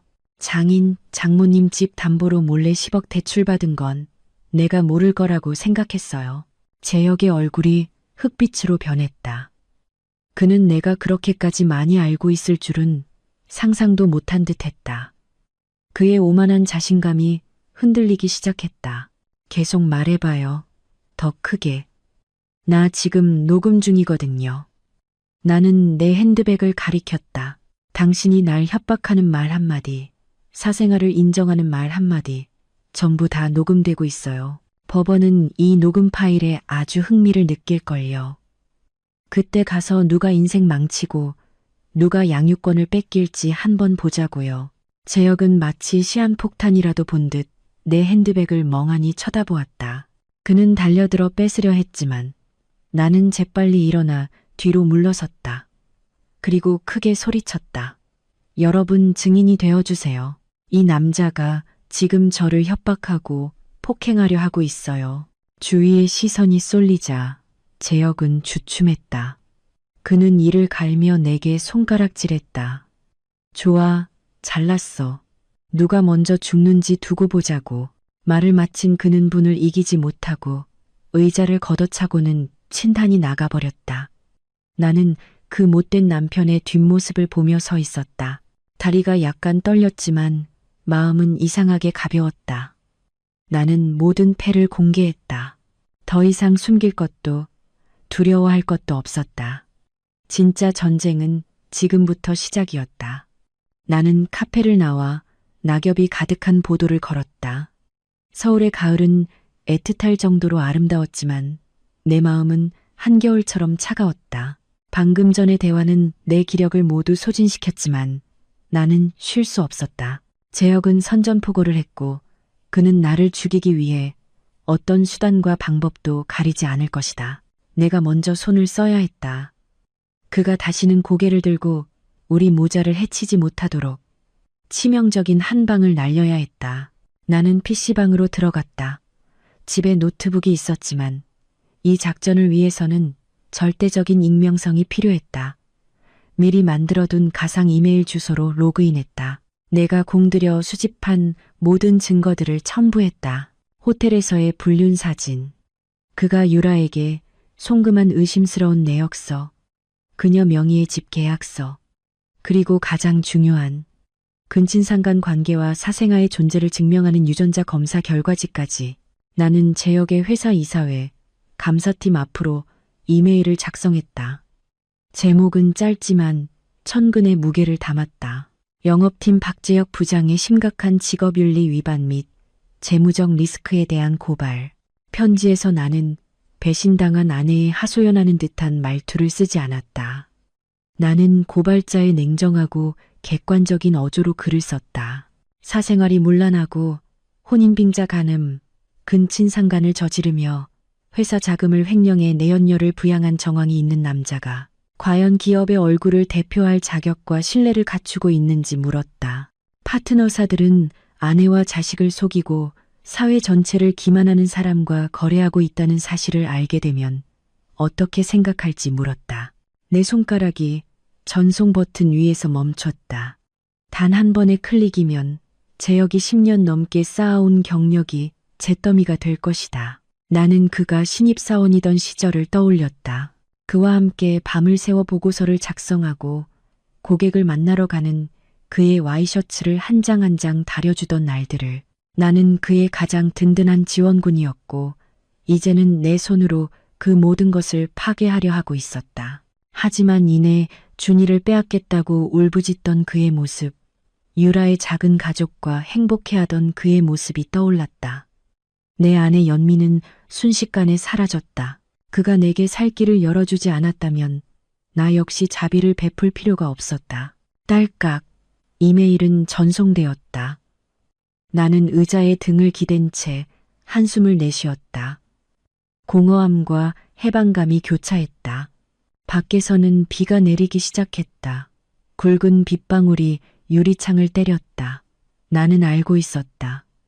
제역의 회사에서는 이 비보다 더 큰 폭풍이 곧 닥쳐올 것이다. 소문은 빠르게 퍼져나갈 것이다. 이토록 명백한 증거들 앞에서 그가 조사를 위해 직위 해제되는 것은 확실했다. 부장이라는 직함, 권력과 돈을 잃으면 그는 흠뻑 젖은 종이 호랑이에 불과할 것이다. 더 이상 누구도 해칠 발톱이 없는. 나는 일어나 옷깃을 여미고 빗속으로 걸어나갔다. 집에 막 도착해서 오후에 갑작스러운 소나기에 젖은 옷을 갈아입기도 전에 전화벨이 울렸다. 친정 엄마였다. 화면에 뜬 발신자 이름을 보자 갑자기 코끝이 찡해지며 불길한 예감이 덮쳐왔다. 손이 떨렸다. 나는 최대한 평온한 목소리로 전화를 받았다. 엄마, 나야. 오늘 괜찮았어?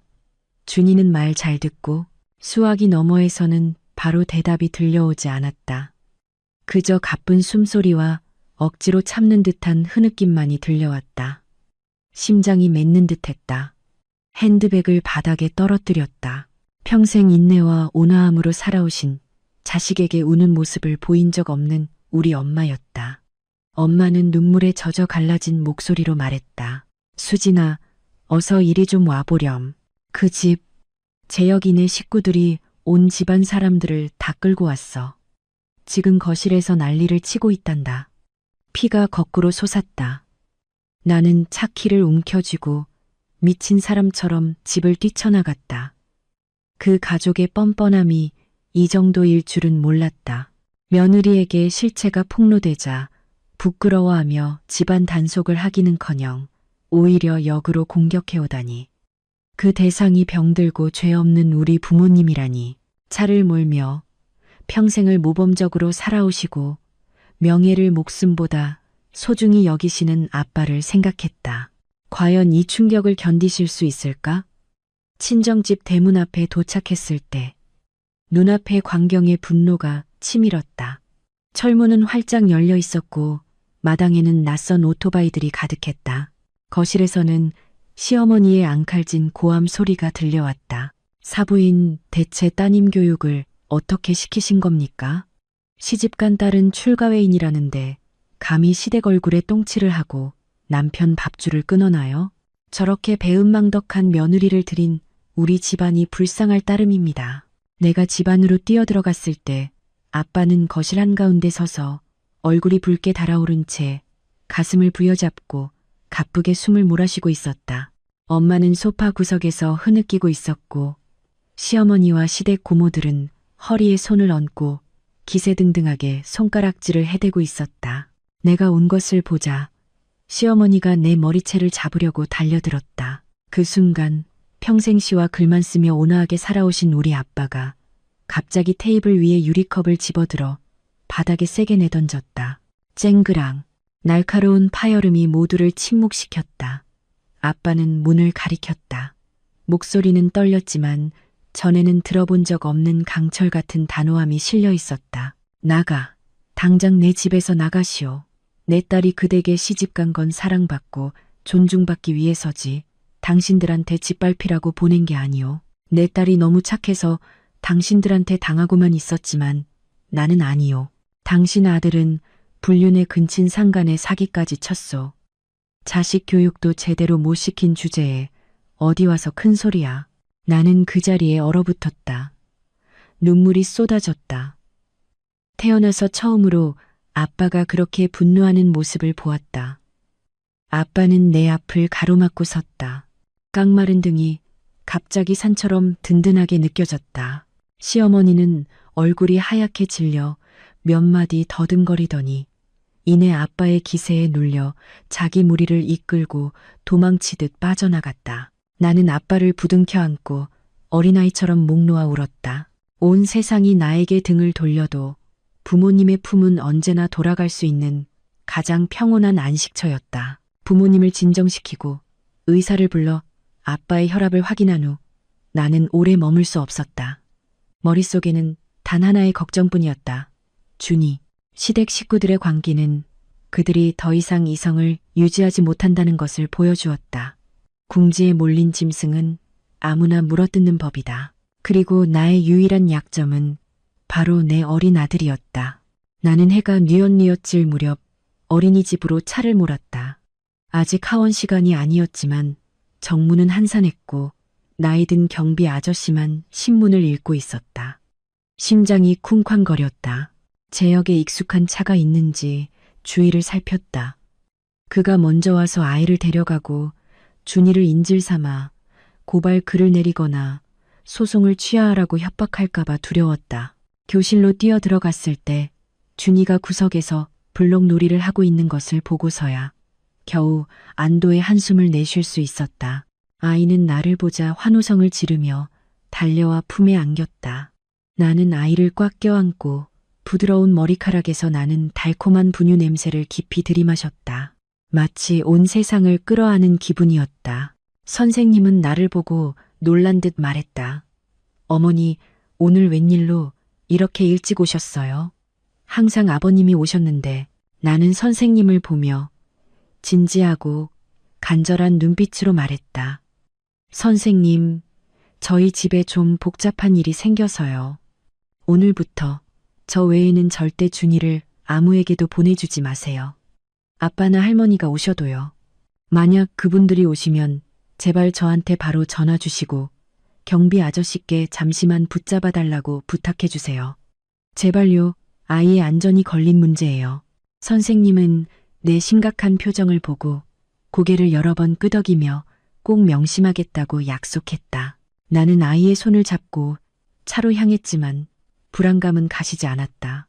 변호사 친구 혜진의 조언을 떠올리고 곧바로 신뢰할 수 있는 사설 경호 업체에 전화를 걸었다. 돈은 아깝지 않았다. 통장 잔고는 줄어들고 있었지만 아이의 안전은 무엇과도 바꿀 수 없었다. 여보세요. 24시간 밀착 경호원 2분을 고용하고 싶습니다. 임무는 단 하나, 저와 제 아들을 보호하는 겁니다. 즉시요. 나는 짧고 단호하게 말했다. 그날 밤 나는 아이를 데리고 친정집보다 보안이 좋은 임시로 얻은 새 아파트로 갔다. 새근새근 잠든 아이의 모습을 보며 꿈속에서 가끔 미소 짓는 오물거리는 입술을 보며 통통한 얼굴을 쓰다듬었다. 눈물이 저절로 흘렀다. 어른들이 저지른 잘못 때문에 왜 아이들이 이토록 가슴 아픈 결과를 감당해야 하는 걸까? 나는 아이에게 그리고 나 자신에게 조용히 맹세했다. 엄마가 모든 걸 다해서 널 지켜줄게. 그들과 싸우기 위해 엄마가 악마가 되어야 한다 해도 기꺼이 그렇게 할게. 넌 이 폭풍 속에서 엄마에게 남은 전부니까. 창밖, 노란 가로등 불빛이 비쳐 들어와 차가운 벽에 외롭지만 강인한 나의 그림자를 드리웠다. 월요일 아침, 하늘은 이상할 정도로 맑았지만 혜진의 변호사 사무실 공기는 긴장감으로 가득했다. 원목 책상 위에는 내가 수집한 제역의 배신과 기만에 대한 증거 자료들이 두툼하게 쌓여 있었다. 혜진은 내 맞은편에 앉아 이혼 소장을 내 앞으로 밀었다. 그녀의 눈에는 안타까움과 격려가 동시에 담겨 있었다. 수진아, 꼼꼼히 다시 읽어봐. 너한테 가장 유리한 방향으로 작성했어.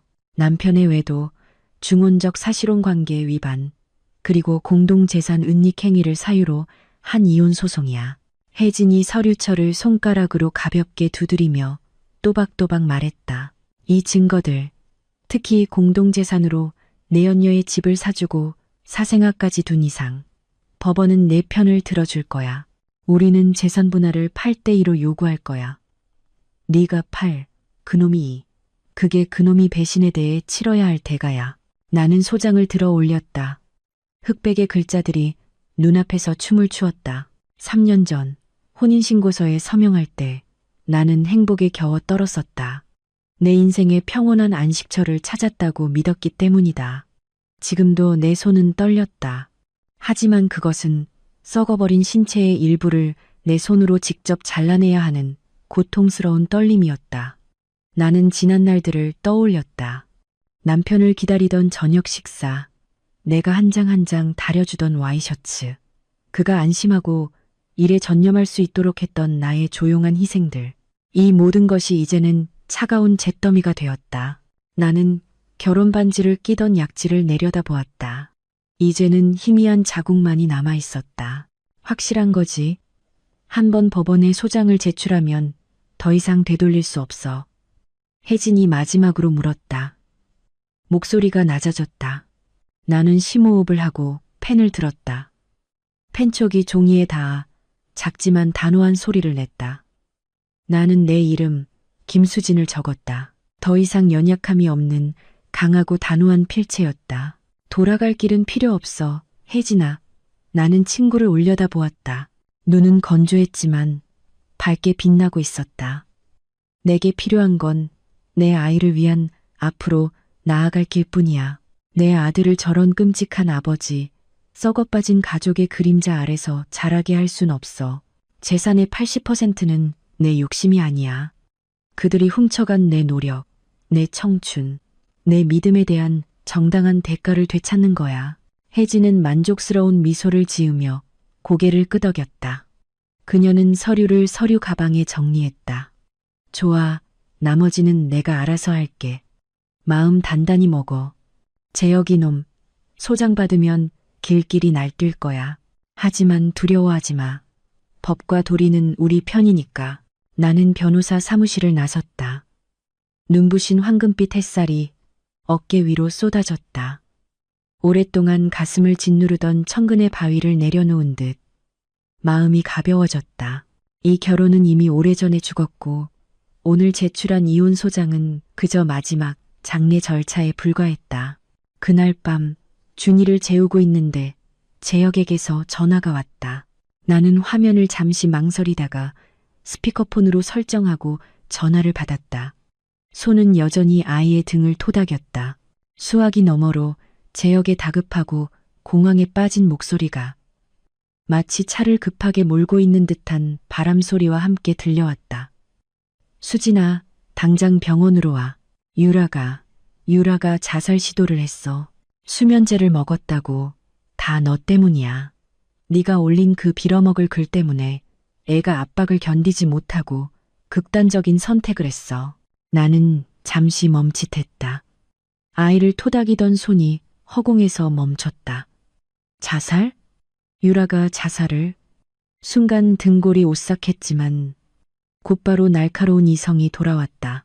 나는 그녀의 뻔뻔했던 문자 메시지, 집을 살 때의 치밀함, 호텔에서의 도전적인 눈빛을 떠올렸다. 그렇게 탐욕스럽고 자기애가 강한 사람이 고작 인터넷의 비난 몇 마디 때문에 쉽게 목숨을 버릴까?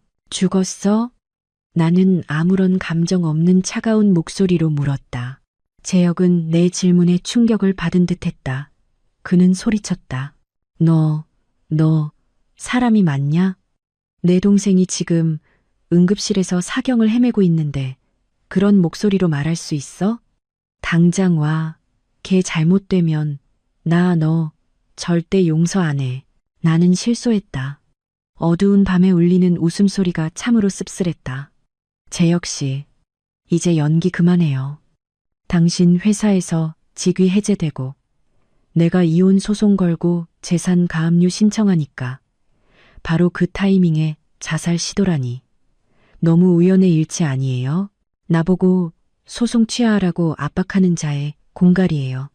아니면 불쌍한 양녀를 돌봐야 한다는 명분을 만들려는 거예요. 무슨 소리야. 재혁의 목소리가 더듬거렸다. 똑똑히 들어. 난 당신들 비급 드라마의 관객이 되어줄 생각 없어. 걔가 죽는다면 그건 자기가 선택한 길이거나 당신이 몰아세워서 그런 거겠지. 나랑 무슨 상관이야. 난 애 보느라 바빠서 삼류 배우 연기 구경 갈 시간 없거든. 말을 마치고 전화를 끊었다. 하지만 나는 가만히 있을 수 없었다. 나는 24시간 꽃 배달 서비스에 전화를 걸어 재혁이 방금 흥분해서 내뱉은 병원 이름으로 아주 큰 흰 백합 화환을 주문했다. 화환에는 짧지만 치명적인 문구가 적힌 카드를 함께 보냈다. 얼른 쾌차해서 법정에서 증인으로 만나자. 내 명의로 된 집, 내가 제기한 재산 반환 소송에 꼭 필요하거든.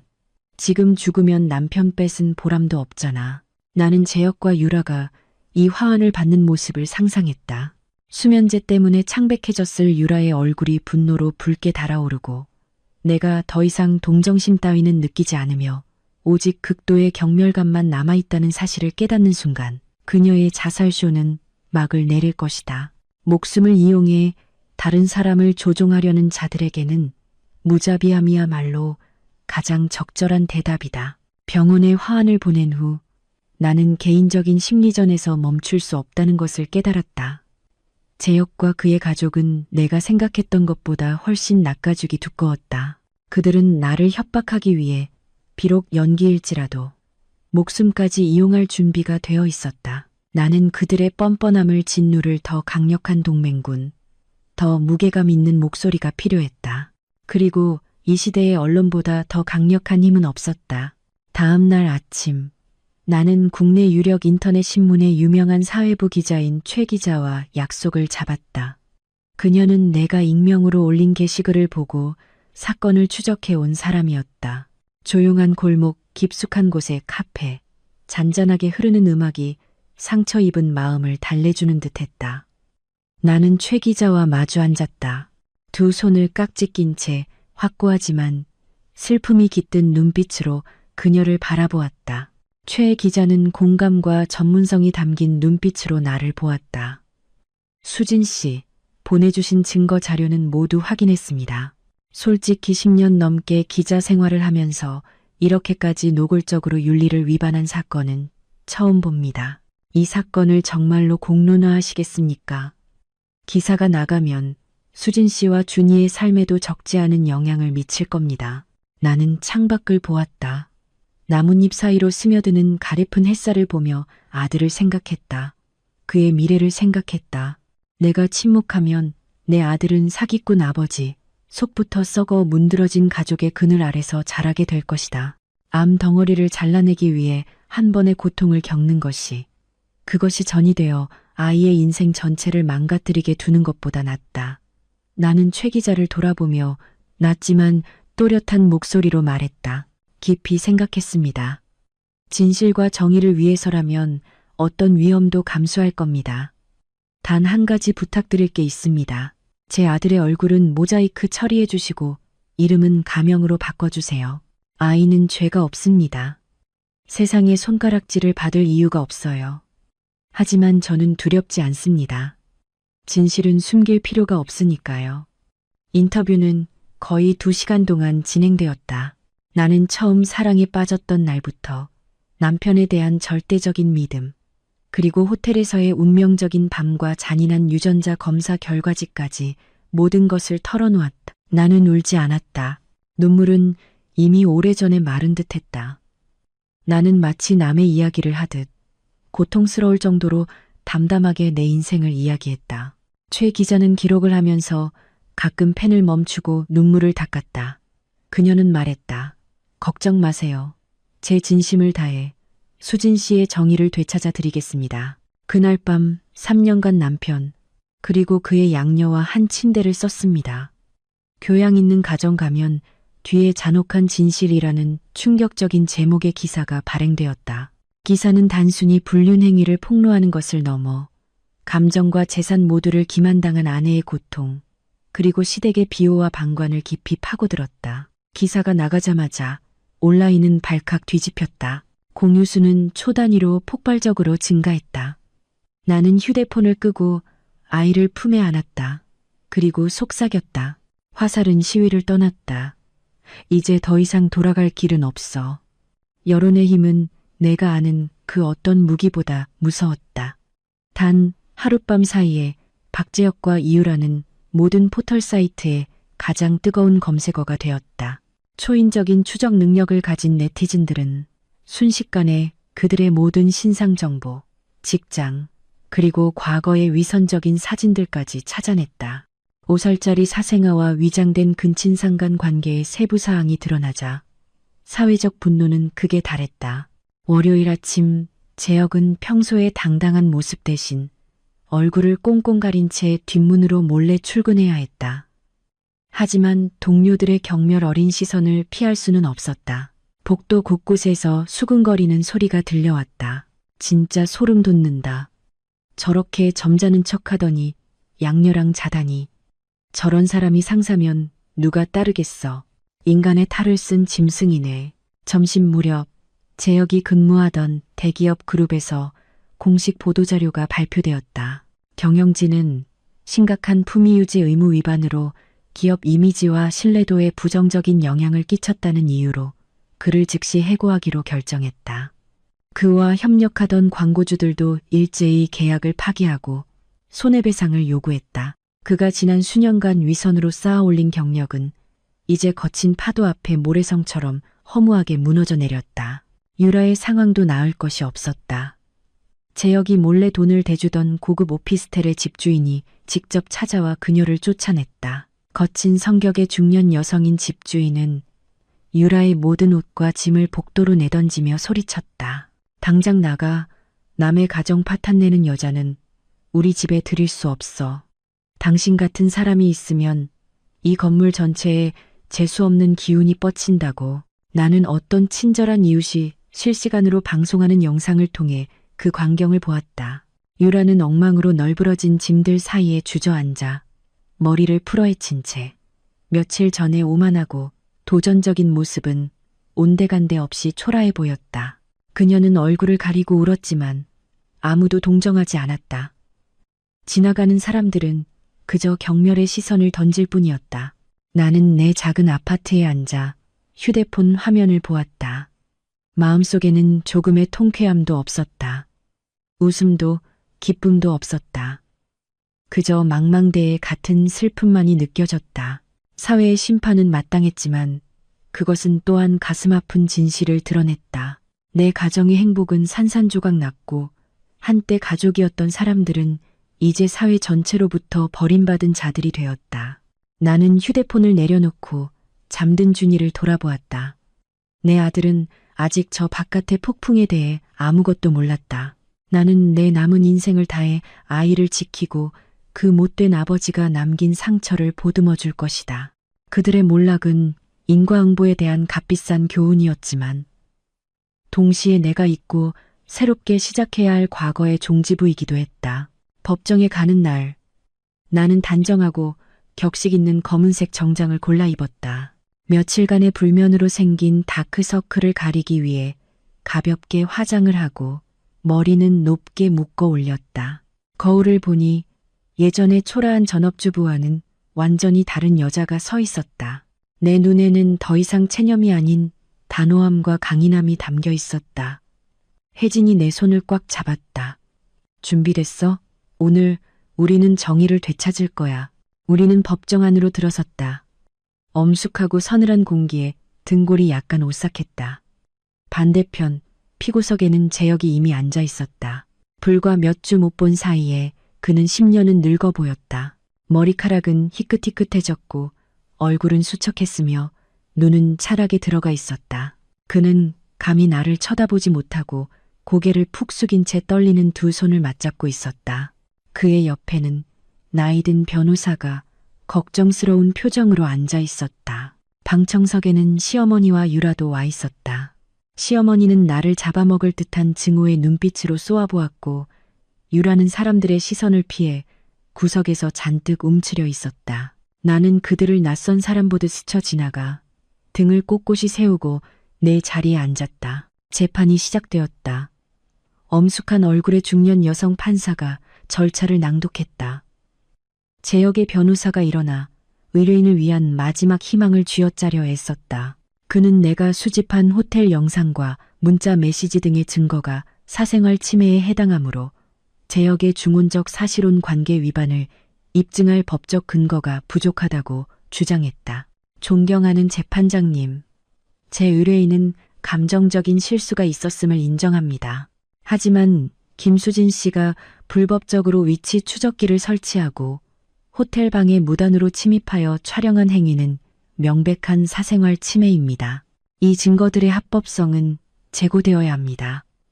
재혁의 변호사는 힘주어 말했지만 설득력은 부족했다. 나는 그 약한 변호를 들으며 실소했다. 이 지경에 이르러서도 부도덕을 덮기 위해 사생활이라는 것에 매달리다니. 혜진이 자신감 있고 날카로운 태도로 일어섰다. 존경하는 재판장님, 사생활의 권리는 아내와 자식을 배신하고 속이며 공동 재산을 빼돌릴 권리를 포함하지 않습니다. 제 의뢰인의 행동은 가정의 행복과 아내이자 어머니로서의 합법적인 권리를 지키기 위한 정당방위였습니다. 죄를 숨기는 것이 사생활이라면 정의는 어디에 있습니까? 판사는 고개를 끄덕이고 재혁을 향해 엄격한 눈빛을 보냈다.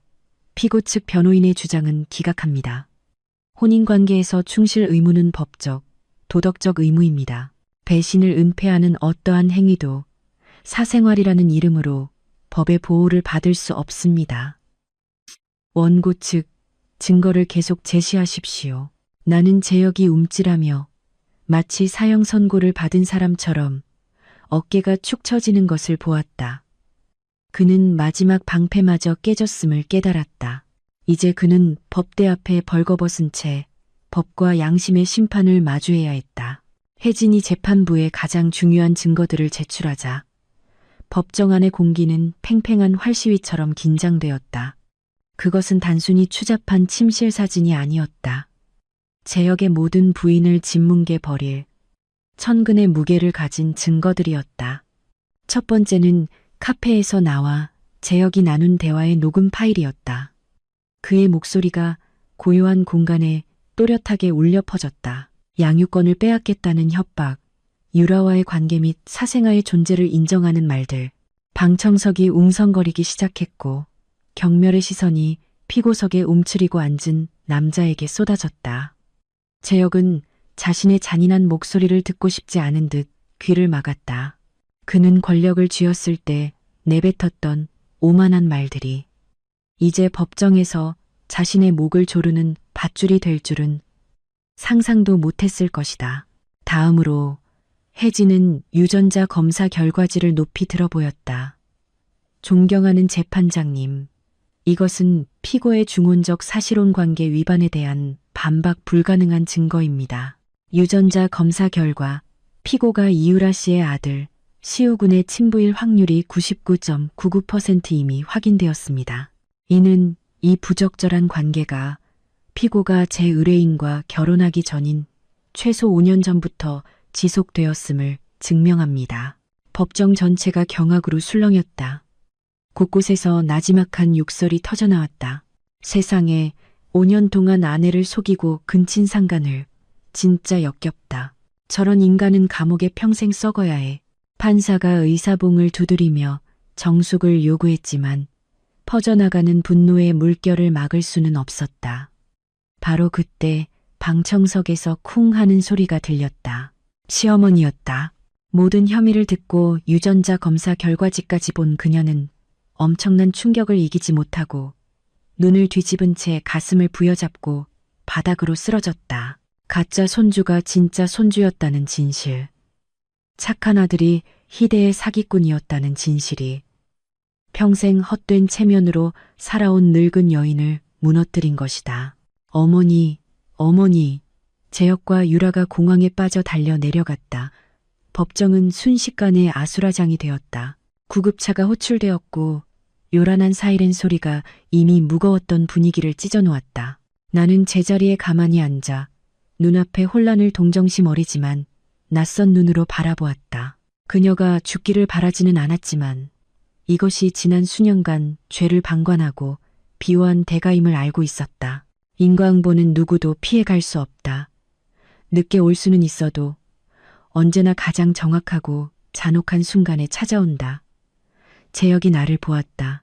그의 눈에는 절망과 애원이 담겨 있었지만 나는 그저 가볍게 고개를 저었다. 모든 것이 너무 멀리 와버렸다. 더 이상 돌아갈 길은 없었다. 판사의 의사봉이 건조하고 단호하게 울려 퍼졌다. 지루했던 싸움의 나날에 종지부를 찍고 내 인생의 새로운 장을 여는 소리였다. 법정은 쥐 죽은 듯 조용해졌고 판결문을 낭독하는 또렷한 목소리만이 울려 퍼졌다. 한마디 한마디가 내 피 흘리는 마음의 상처를 꿰매주는 바늘 같았고 동시에 피고석에 앉은 남자의 마지막 남은 명예를 찢어발기는 칼날 같았다. 피고 박재혁의 심각한 중혼적 사실혼 관계 위반, 혼인 기간 중 사생아 출산, 그리고 불법적인 공동재산 은닉 행위에 대한 반박 불가능한 증거들을 근거로 재판부는 원고 김수진 씨의 이혼 청구를 인용한다. 공동 자녀인 박준군의 친권 및 양육권은 원고 김수진 씨에게 있으며 피고는 규정에 따라 매월 양육비를 지급할 의무가 있다. 나는 혜진의 손을 꽉 쥐었다. 친구의 따뜻함과 미세한 떨림이 느껴졌다. 심장이 두근거렸다. 걱정 때문이 아니었다. 가장 중요한 부분, 재산에 대한 정의가 실현되기를 기다리는 초조함 때문이었다. 공동재산 분할에 관하여 판사의 엄숙한 목소리가 이어졌다. 피고가 혼인 파탄의 전적인 유책 배우자이며 부정한 개인적 목적을 위해 공동재산을 기만적으로 편취한 행위가 인정되므로 재판부는 재산을 원고 80%, 피고 20%의 비율로 분할할 것을 선고한다. 구체적으로 현재 거주 중인 아파트와 자동차는 원고 김수진 씨의 소유로 하며 피고 박재혁은 이유라 씨에게 아파트를 사주기 위해 불법적으로 사용한 금액을 원고에게 반환할 책임이 있다. 재혁은 책상 위로 고개를 떨구고 두 손으로 머리를 감쌌다.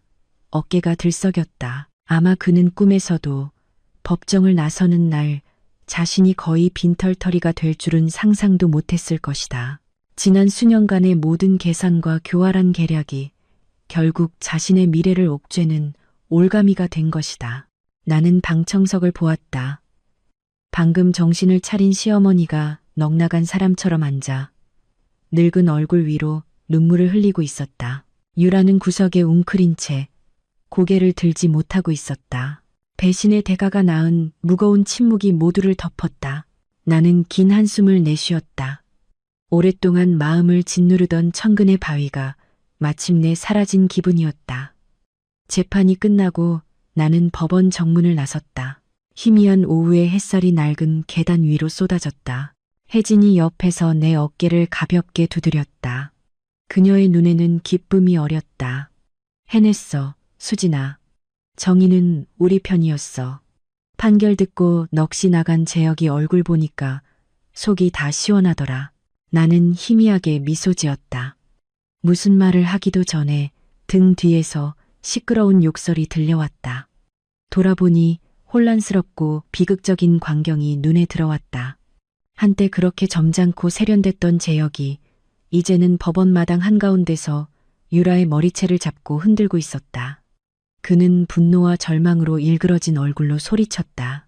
너 때문에, 다 너 때문이야.